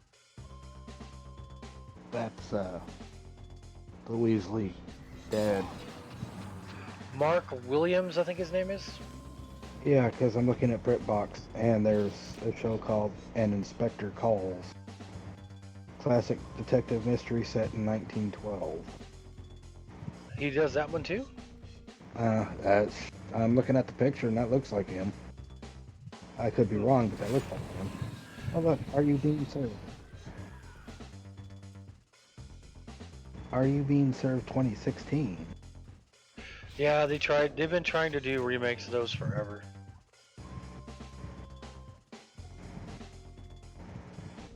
The 1948 show. That is pre-Monty Python. Yeah, because that's got, who's the one with the eyes? Marty Feldman. Marty Feldman. I have a DVD of that, and I have a DVD of the other one. Do Not Adjust Your Set. Which is the other... The other half of the Monty Pythons. Well, the other chunk of the Monty Pythons.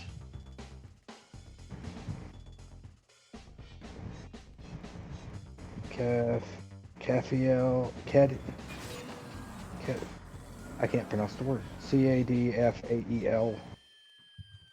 CADF? AEL. It was another one that Mom and Dad watched. Oh, there it is. Where am I past it?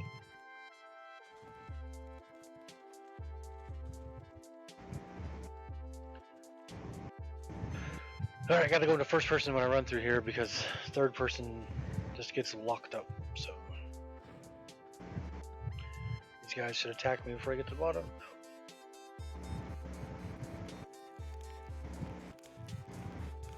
There, classic Father Brown.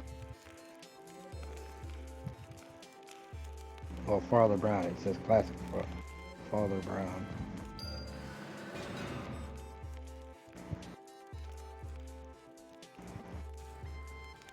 remember being in here in the lower level zone of this and just clearing this place out over and over and over again. Oh, yeah, that's an older version because that's 1974.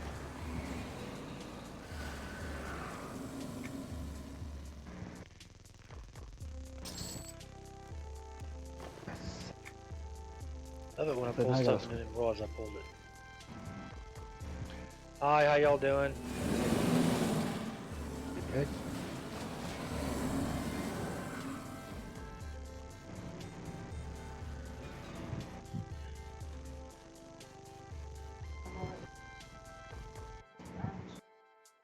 I was gonna show Zach's a picture, but he's not watching.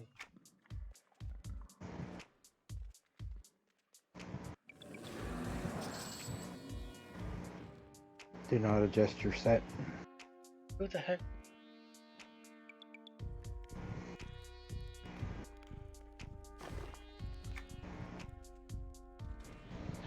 Being in first person, anytime I kill something, I have to turn around and look to see if a chest dropped right below me once I killed it or whatever.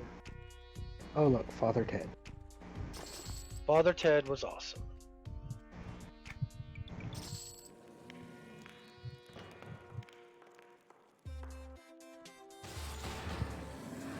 Feckin' birds. That's the one he was talking about. Nuns, rivers, rivers. Faulty Towers.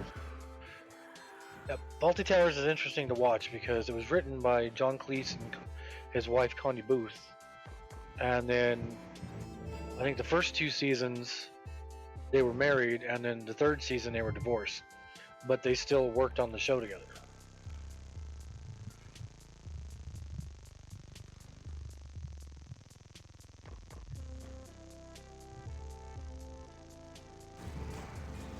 Oh Lord, they got her as an investigator, or investigator too, a crime TV show.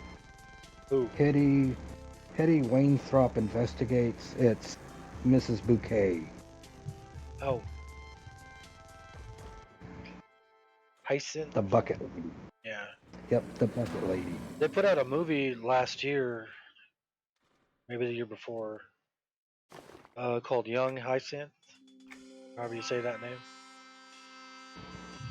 And it was supposed to be her life before.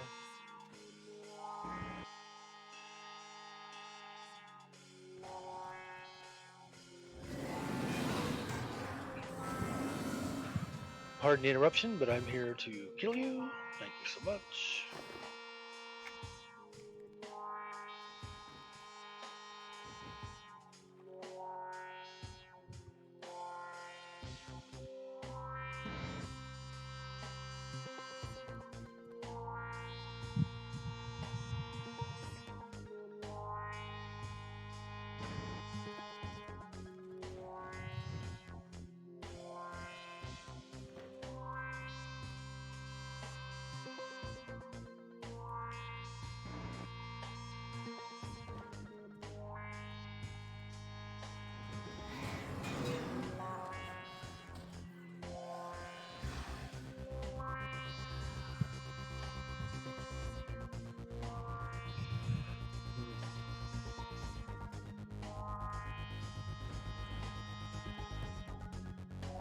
Yeah, I watched a biography on crap, I can't think of his name. The guy who played Father Ted, and all the stuff he went through before he became Father Ted. It just sucks that once he's got something that was good, and he could actually. See, I thought that went through.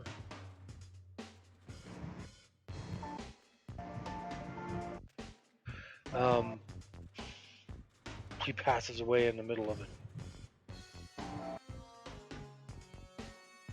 1 Foot in the Grave. That was one Mom and Dad watched.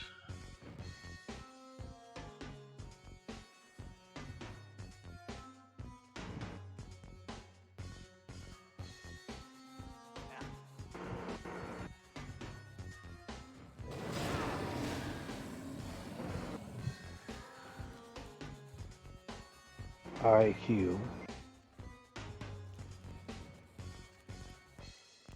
Red Dwarf. I've seen Red Dwarf up until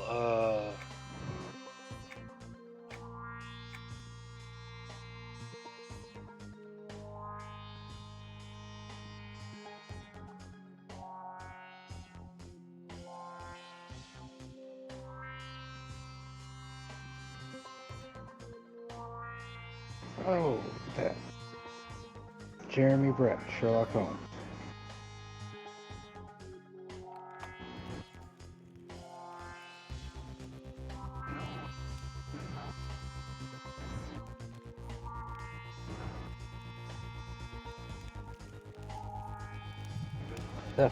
That's the guy I think of when I think of Sherlock Holmes.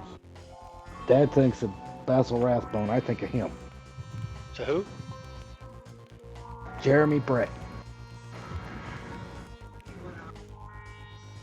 The Sherlock Holmes that Mom and Dad watched in the 90s on PBC. Sorry, PBS.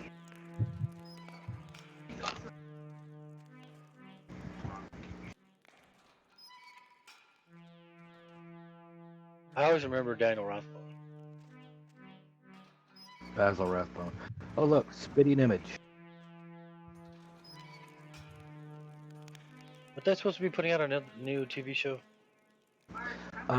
They've been putting episodes on YouTube. This has 1984, season 1, 2, 3, and 6.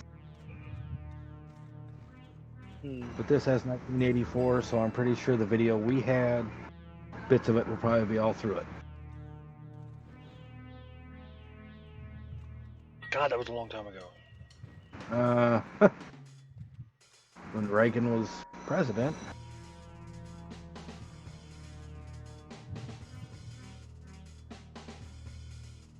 There it is.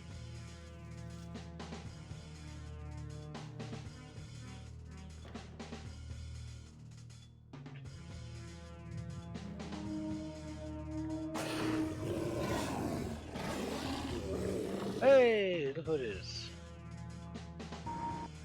It's the Butcher.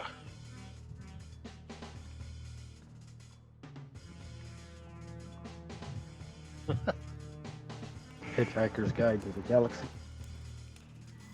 Take your towel.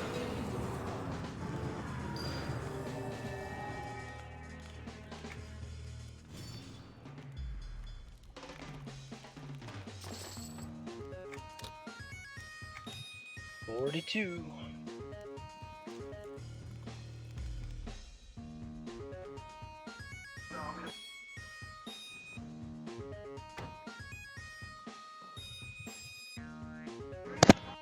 Sit.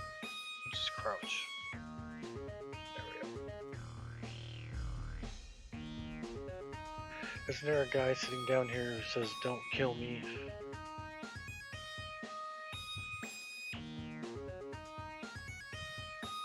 Boy, pretty much I think every thing of William Shakespeare has been done or is on here in some way or another. You think so? Pretty much. The Vicar of Dibley. I remember Mom and Dad watching that. Yeah, I can't think of the lady's name. The blonde-haired lady just passed away last year.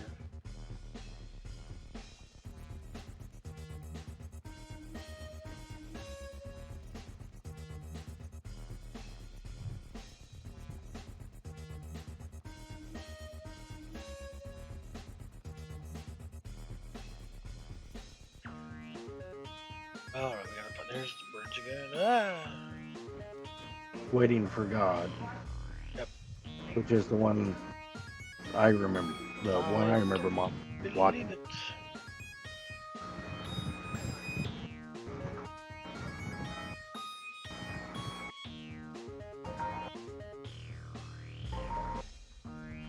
Yes, Minister, and yes, Prime Minister. There's your young, Hyacinth, yeah.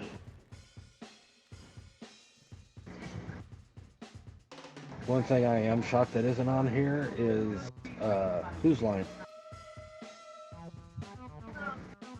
Was QI on it? QI's on it, yeah.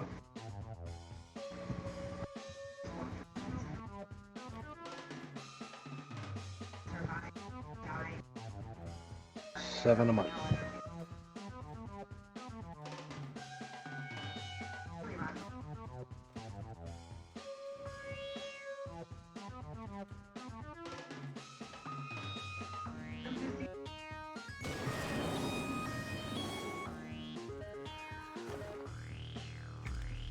Oops.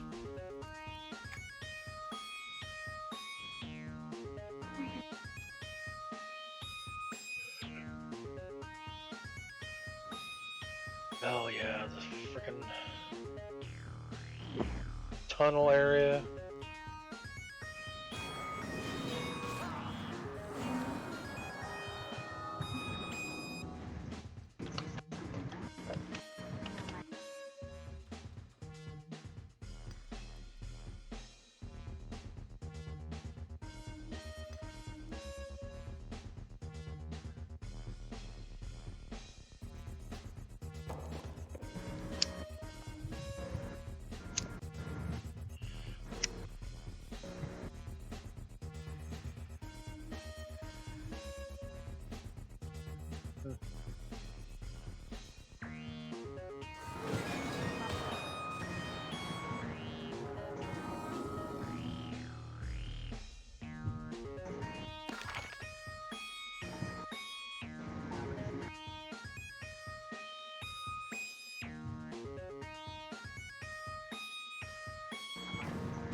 Cool.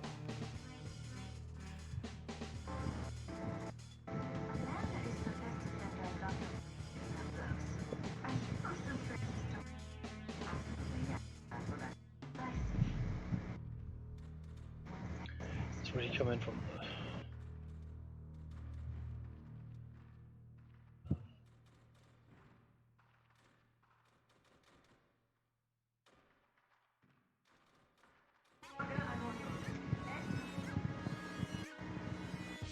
Ah, phooey. Phooey, says I.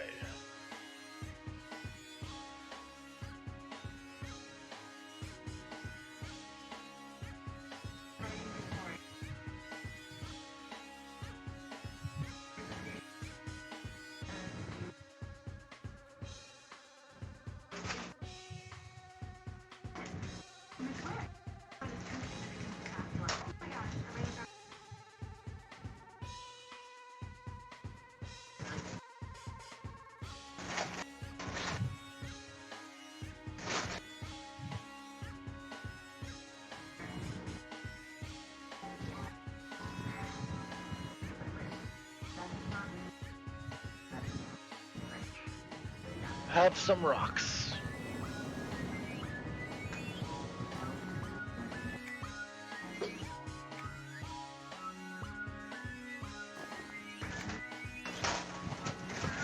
And that's the bank.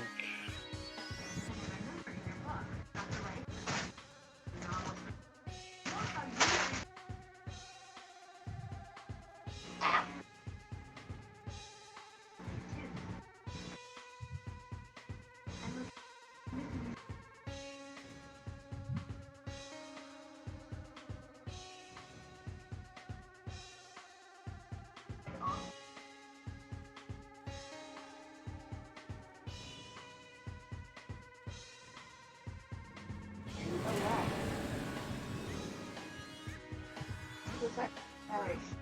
Cool.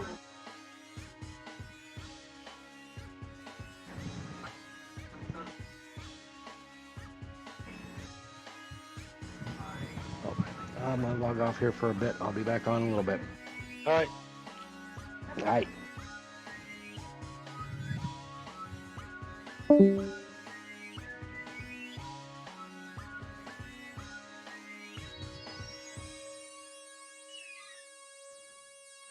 Already done that.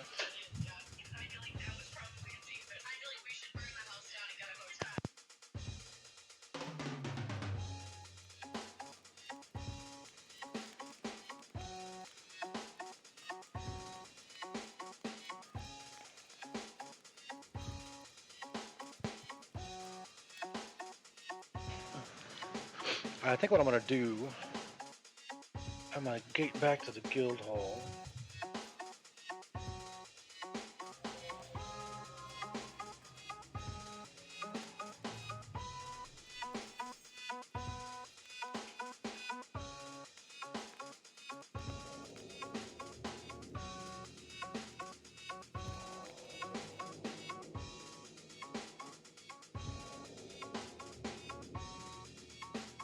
I think something I need to do right now. Oh, when I get back to the guild hall, I gotta look up the mending bot. Shoot, what is that called?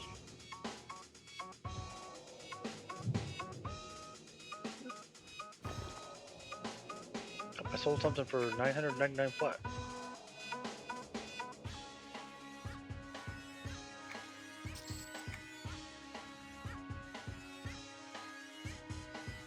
Instrument of pain. Okay, so I need to find the spot for a recipe. Yeah.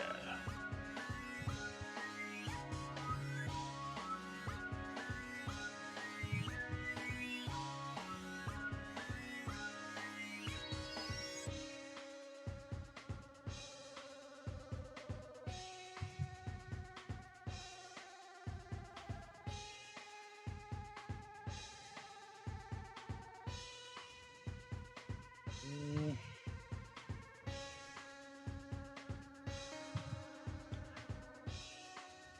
Does it use the word tinker in it?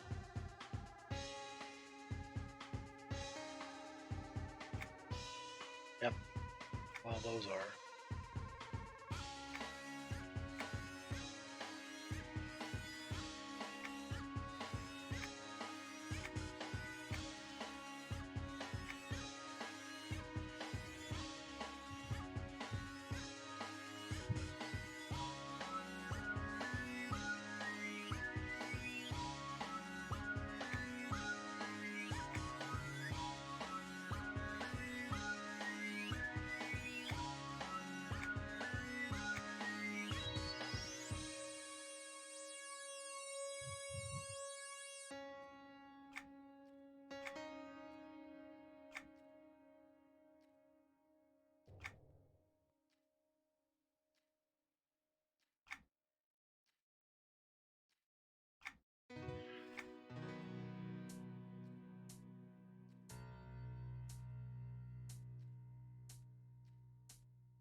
I don't even know what it's called.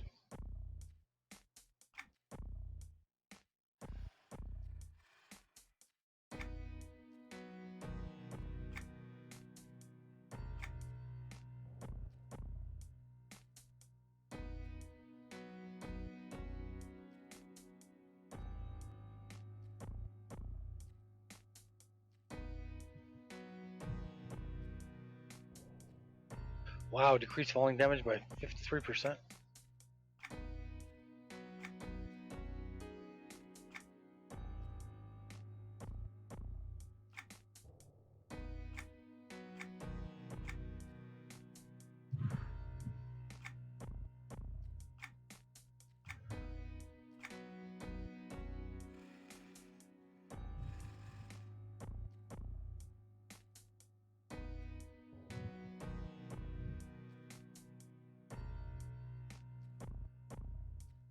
Applies overclock gnomish hovering device. When activated, lasts for 1 day and 2 hours. Increases stamina. Reduces maximum falling speed, summons a mount to ride.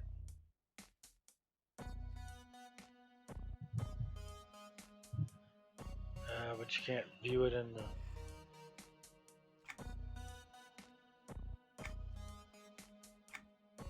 Ah, well.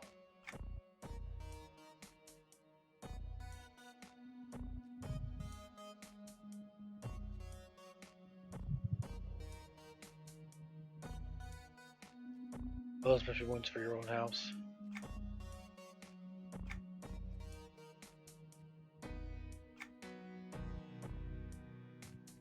Holy crap.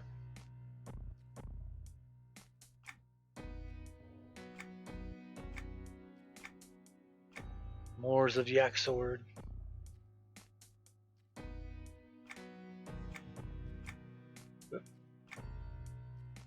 Mobile planes. 12 million for... Jeez. You can see why I don't have these. Withered lands.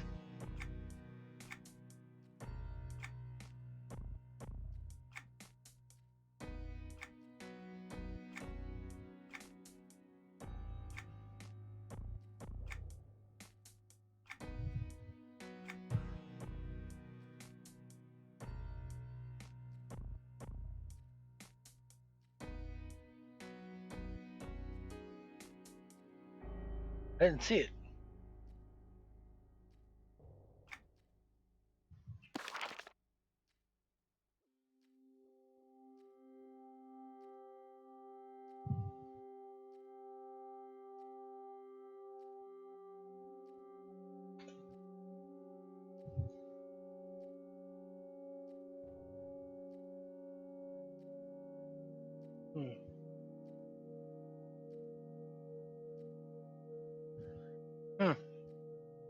I don't see it. I've seen it before, but I don't see where. I don't see it in here, and I didn't see it for sale, and I don't see I have it, which is not surprising because like I said, the only one I ever did was Miscalculated Boots.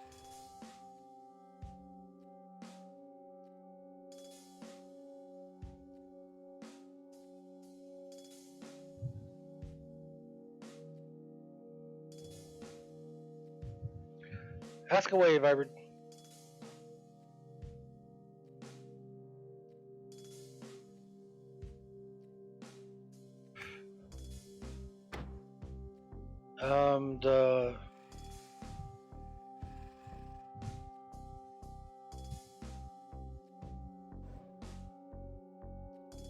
The mercenary gear that I have was all from quests.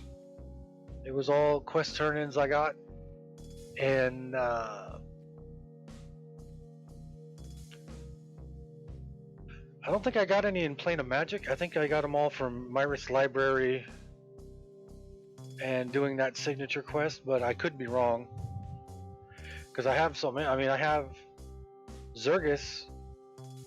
My previous merc was level 17, and he had a bunch of stuff. And then he still got it on, and then I popped this one up, and this one's up to level 8 now. He's got all that, and even with all of that, I still have this to go. 3 pairs of shoes, 1 pair of shoulders, another cuff, another breastplate, and then 1 more adornment. And he's got boots to go, and then adornments all the way around. And then mounts. I can't look at my mount while I'm into here.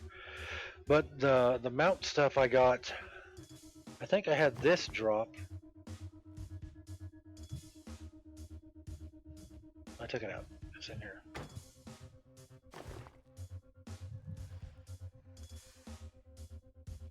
These I got 4 of these in a claim, I think, from an expansion. I think.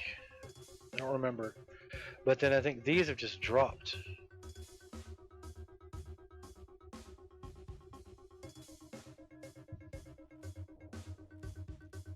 Oh wow. I didn't even look at these. It gives you all these patterns. So you can probably, unless these come out.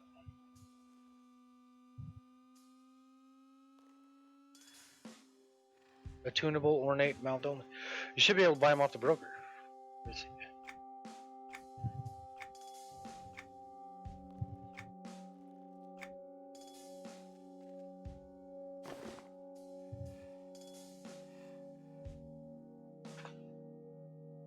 Yeah, there's a bunch of saddles. 74 pages worth.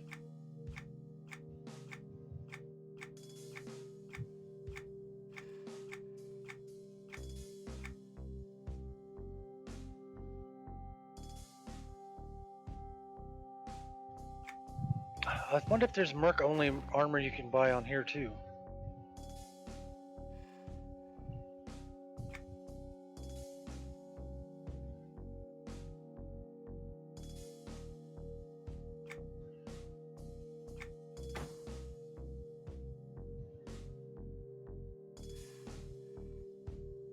Worthless Helm.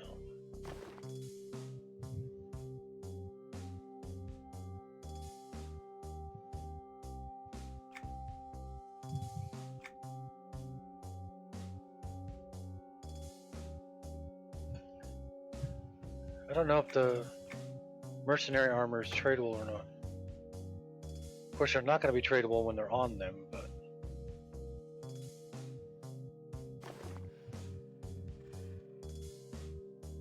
Nope, they're no trade.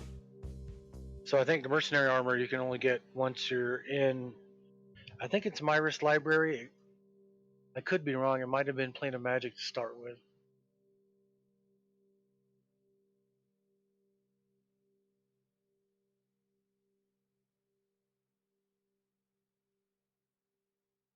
Might be. I'm not sure.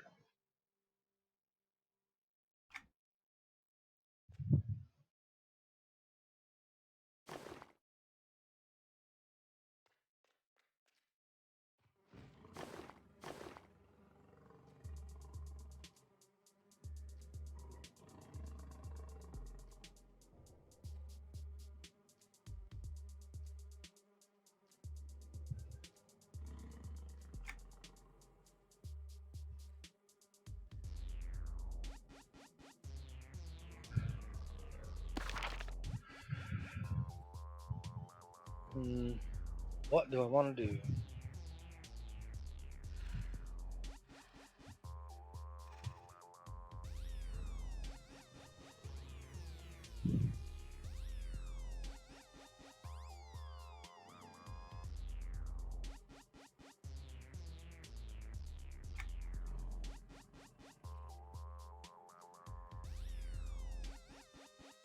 Well, I got my resolve up to where I needed it. Well, at the base I needed it at 4560.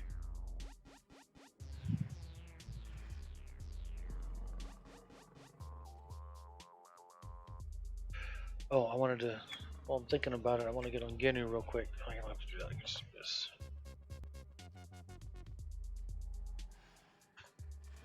I want to get on Genu real quick because I want to send a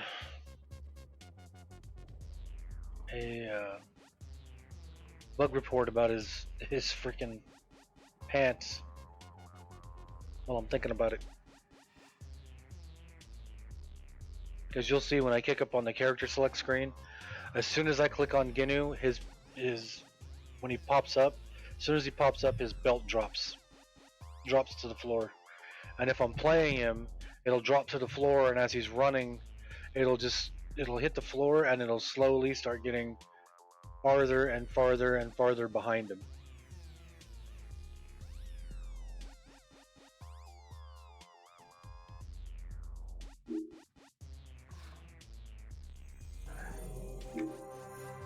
See that? See it down there on his feet? And as I start running, you'll see it'll get farther and farther behind him.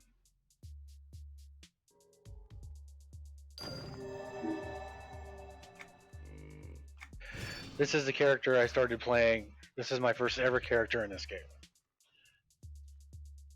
Gnungagap Magnanimous. Alright.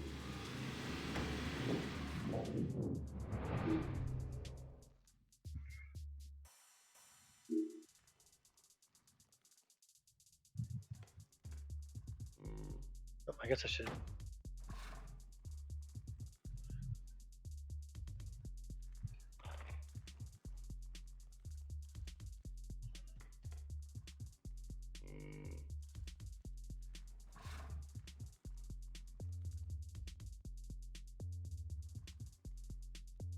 I spell Greaves.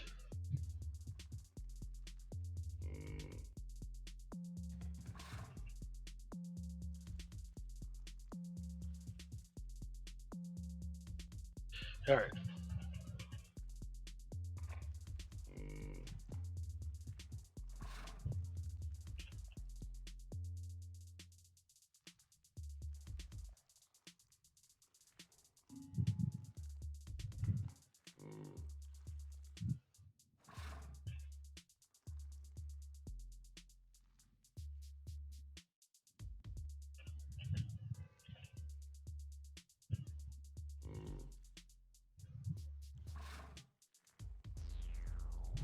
Oops. My hunt and peck typing is so great.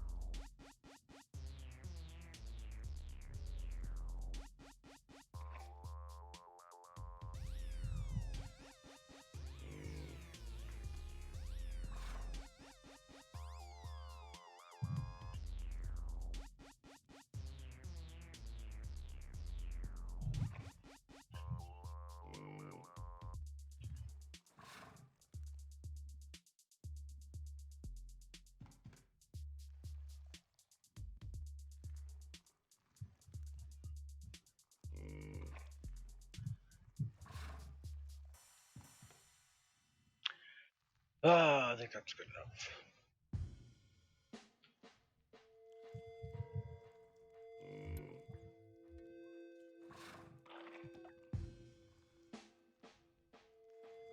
I put them backwards, that's fine.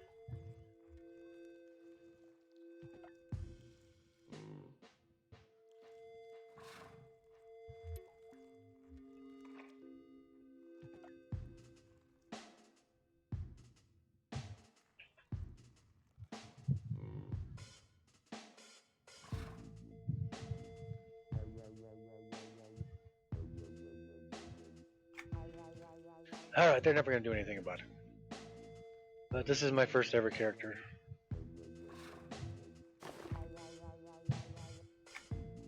Gnungagap the Magnanimous. I named him after my guide character on Fin and Row, which is my start screen picture of my rogue, my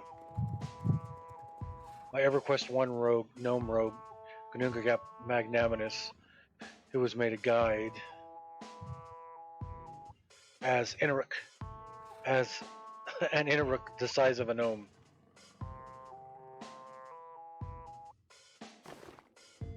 Check his sales. Yep, he sold stuff. 14,988.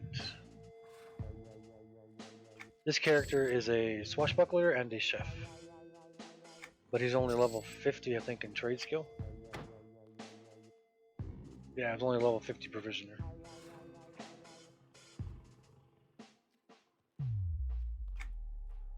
I forgot to see what they sold.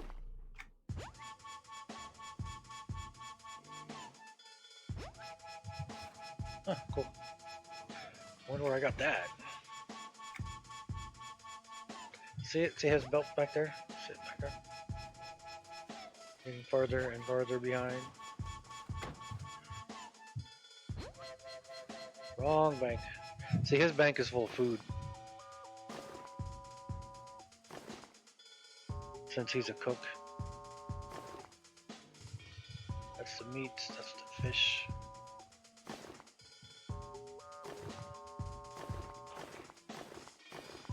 And then these are all the regular things.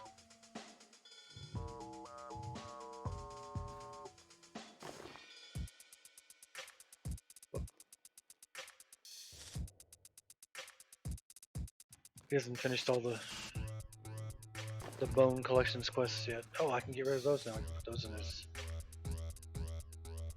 wardrobe.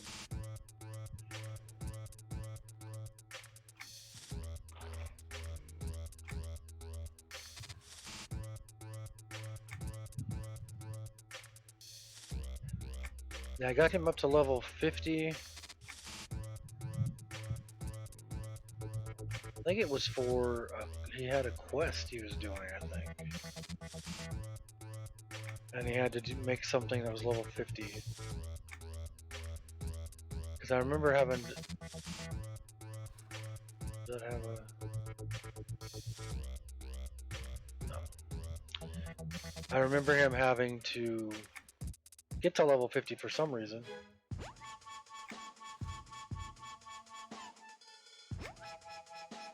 Must have been for a quest.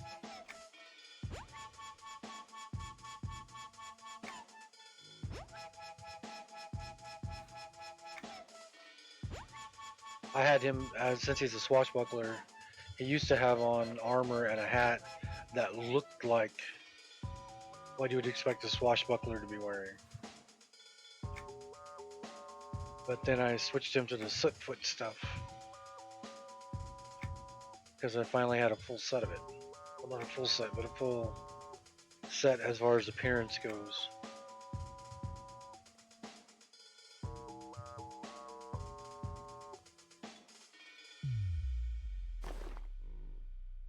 Someone's back. There we go.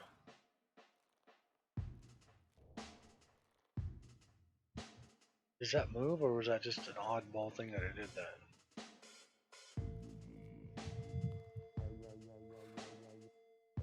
Well, the mouth is shut when it's on his back, and then when he puts it on, the mouth opens. Oh, that's cool.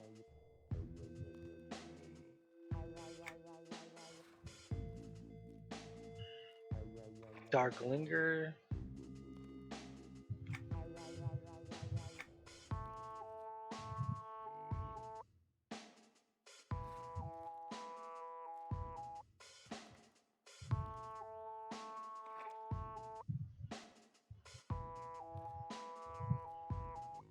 That's cool looking. Can't use it, but I can put it in here, and now we can use it as an appearance item. Same with the snow chipper.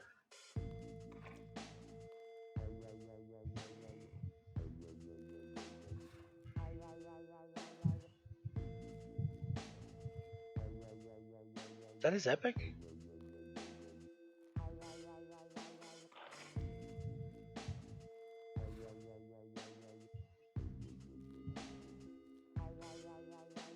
I think that was his epic.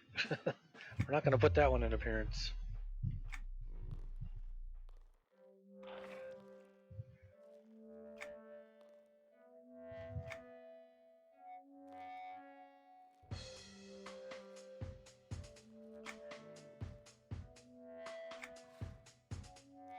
I need to see what he's using right now. I don't even know. He's got less stuff than Glassy has because I haven't played him as much as Glassy because swashbucklers are not all that easy to that's cool. They're not all that easy to solo compared to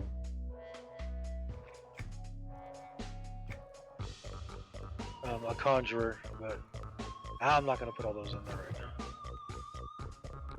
Where's his hat? Was that the hat? Yeah, I had him wearing that hat for a while. Every time.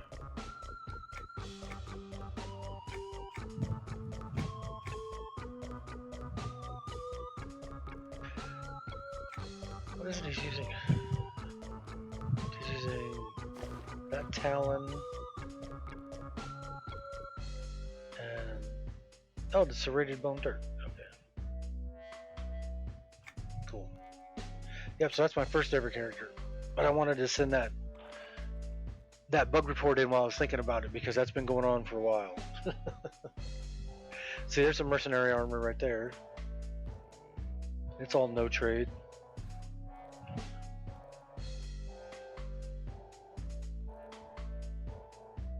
I seem to remember getting mercenary armor and Sanctus Seru, doing some of the instances there. So.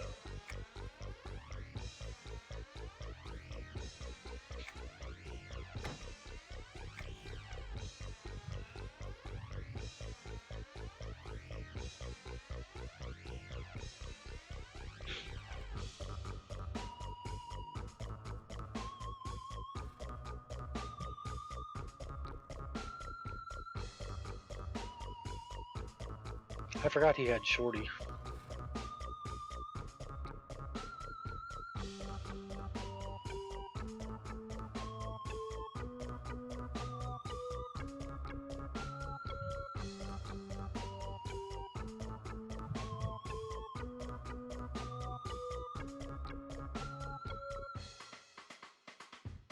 There's the guild cloak. Kind of bland, but didn't spend a lot of time on that. Oh, so here's, like I was saying earlier, when you can, the starting off mercenaries, how you could put armor on them and change their names. So this is Orkniinga.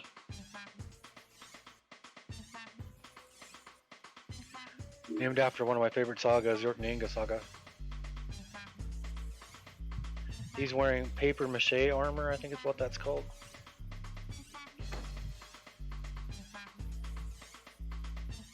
Galvanized paper plate. So he's wearing all orange except for a green breastplate. And then his mercenary, Karen Kirtouch, she's wearing just the opposite. She's got all the green with the orange breastplate.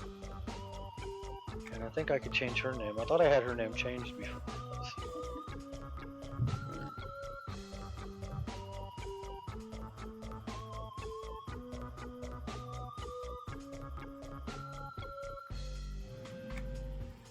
Yep. So I can change her name, and even though you can't see it on her because they have the mercenary stuff here, I put that armor on her. I think I had the weapons that she's wearing too, I did. But that was back before they put the mercenary only armor in, so I don't know if you can do that anymore.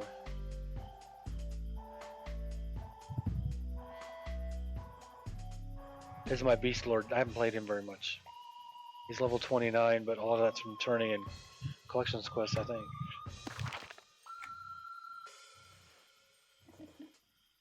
Oh, he's only completed 3, so I got him just to level 29.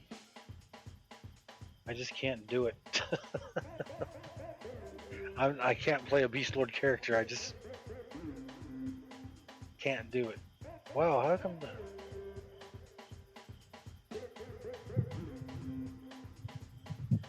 cloak looks different with him. Yep, so. But that's what I was talking about earlier. You can name the ones, you can put armor on them. I think the way I did it, I don't know if you can do that anymore though, because the way I did it before was they had armor slots, I thought. And I just put those in her armor slot.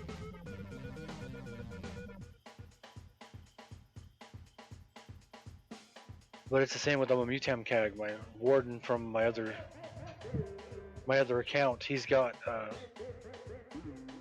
I think the Shadow Knight mercenary, and so my warden, his name is Mutam Cag, and I named her Mutam Ku,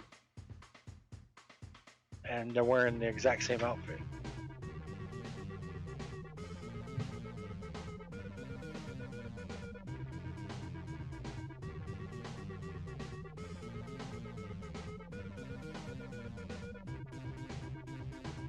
I'm gonna check Vitus' sales real quick. It's my troll Shadow Knight. I think he's level 100. Yeah, he's level 100. Mutam Cag that I was talking about is level 77 and got all those levels from two boxing with this character. And then once this character got a mercenary that healed, then I didn't need to two box my warden anymore, and so he never went past 77.